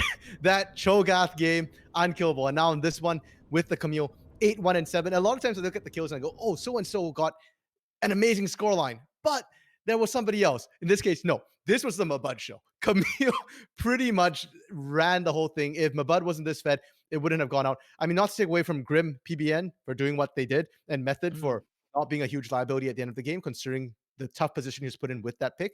But Mabud just ran this game. Yeah, and it makes sense, right? He was drafted to be the thing that Chiral didn't have an answer to. Once he got those first couple kills, I, of course, performed to the level that we expect somebody who draws a game one Darius pick to perform to, and was able to clutch out team fights as well. It wasn't just the split push. Camille had a very good knowledge, and the team played very well around the fact that Camille was going to show up in that team fight around Dragon. It ended up clearly resulting in them being able to walk away with the win, the Dragon Soul, then the Baron, closing out the game really, really simply. I want to take a look at the damage charts as well, because let's appreciate the fact that Mabud finally not only got enabled, but got himself that title of most damage in the game. Did you get it on the Cho'Gath? Oh no, the Anivia beat it. Never mind. Yeah. Yeah, the Anivia. Yeah, but well deserved in this particular case too. Mabud, just I think it's very clear to me right now that Mabud is my choice for MVP, regardless of that first super bad Darius game he had because he got camped. But yeah, just he was the major win con, I feel like, for games 2 and games 3 here. And while we sing the praises of Wichita Wolves, they are now 4-0, still undefeated, so they're not going to be the first of the 3-0 teams to drop a game. They've managed to protect themselves. That's true. It's exactly what they want, right? You want to come out of this don't even talk about the fact that game 1 looked terrifying for you, because you've technically retained your scoreline, and that is what matters. But for Chiral, it is all about that game 1, because the first time these teams matched up, Wichita Wolves, I won't even sugarcoat it, absolutely dumpstered Chiral. And they took him down in the 2-0, and it's what earned Chiral this sort of name as, being the team that goes to 2 games. You either smash or you get smashed. This series tells a totally different story, and I come out hoping that it's a story of Chiral being able to come back, because they look really strong here and they look strong against the top team. I think that this team can make waves with their new and improved coaching staff and the way that the team is melding together. I would even go as far as to say that I think the coaching staff has already had a huge effect here. Honestly, I didn't think 1 week would be enough, but whatever Blender is feeding them is working. Right? Game 1 was clean, and even in game 2 as well, their macro game was there. Game 2, like I said, I thought it was a bit of a draft issue. They had no answer to the Jinx, unfortunately.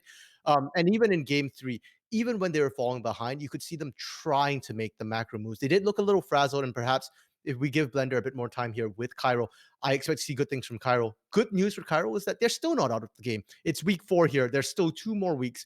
If they can 2-0 Mad City next week, that puts them in a really solid position to still be able to make it into playoffs here. And if they play the way they did this week, I think it's possible that they could 2-0 Mad. Granted, I've not seen Mad recently, so I'm not exactly sure how well they're playing. Yeah, you can hear our producer going, I don't know. I've got to sweat. You know what? It's all up to the future. But I tell you what, RMC, there is one way to find out whether they will manage to take the games against Matt. And that, dear audience, is to continue to tune in to Risen Divine League, as we are going to be here every Thursday with more of these banger games. Hopefully, series that are just as good as this one. I have been Dia. This has been RMC. And we want to thank you so much for tuning in today. I want to thank our producer on the back, Jay Dodging is how I'm gonna say it. We asked him how to pronounce it, and he wasn't very clear. So we're gonna hang out with that. Thank you so much, and of course, thank you to all of you, and a big thank you to the teams for giving us the games, the ability to catch them. And if you want to keep up with Risen, be sure to follow us here, follow us on Twitter, and check us out, because we'll be right back next Thursday with even more great gameplay. We'll see you then.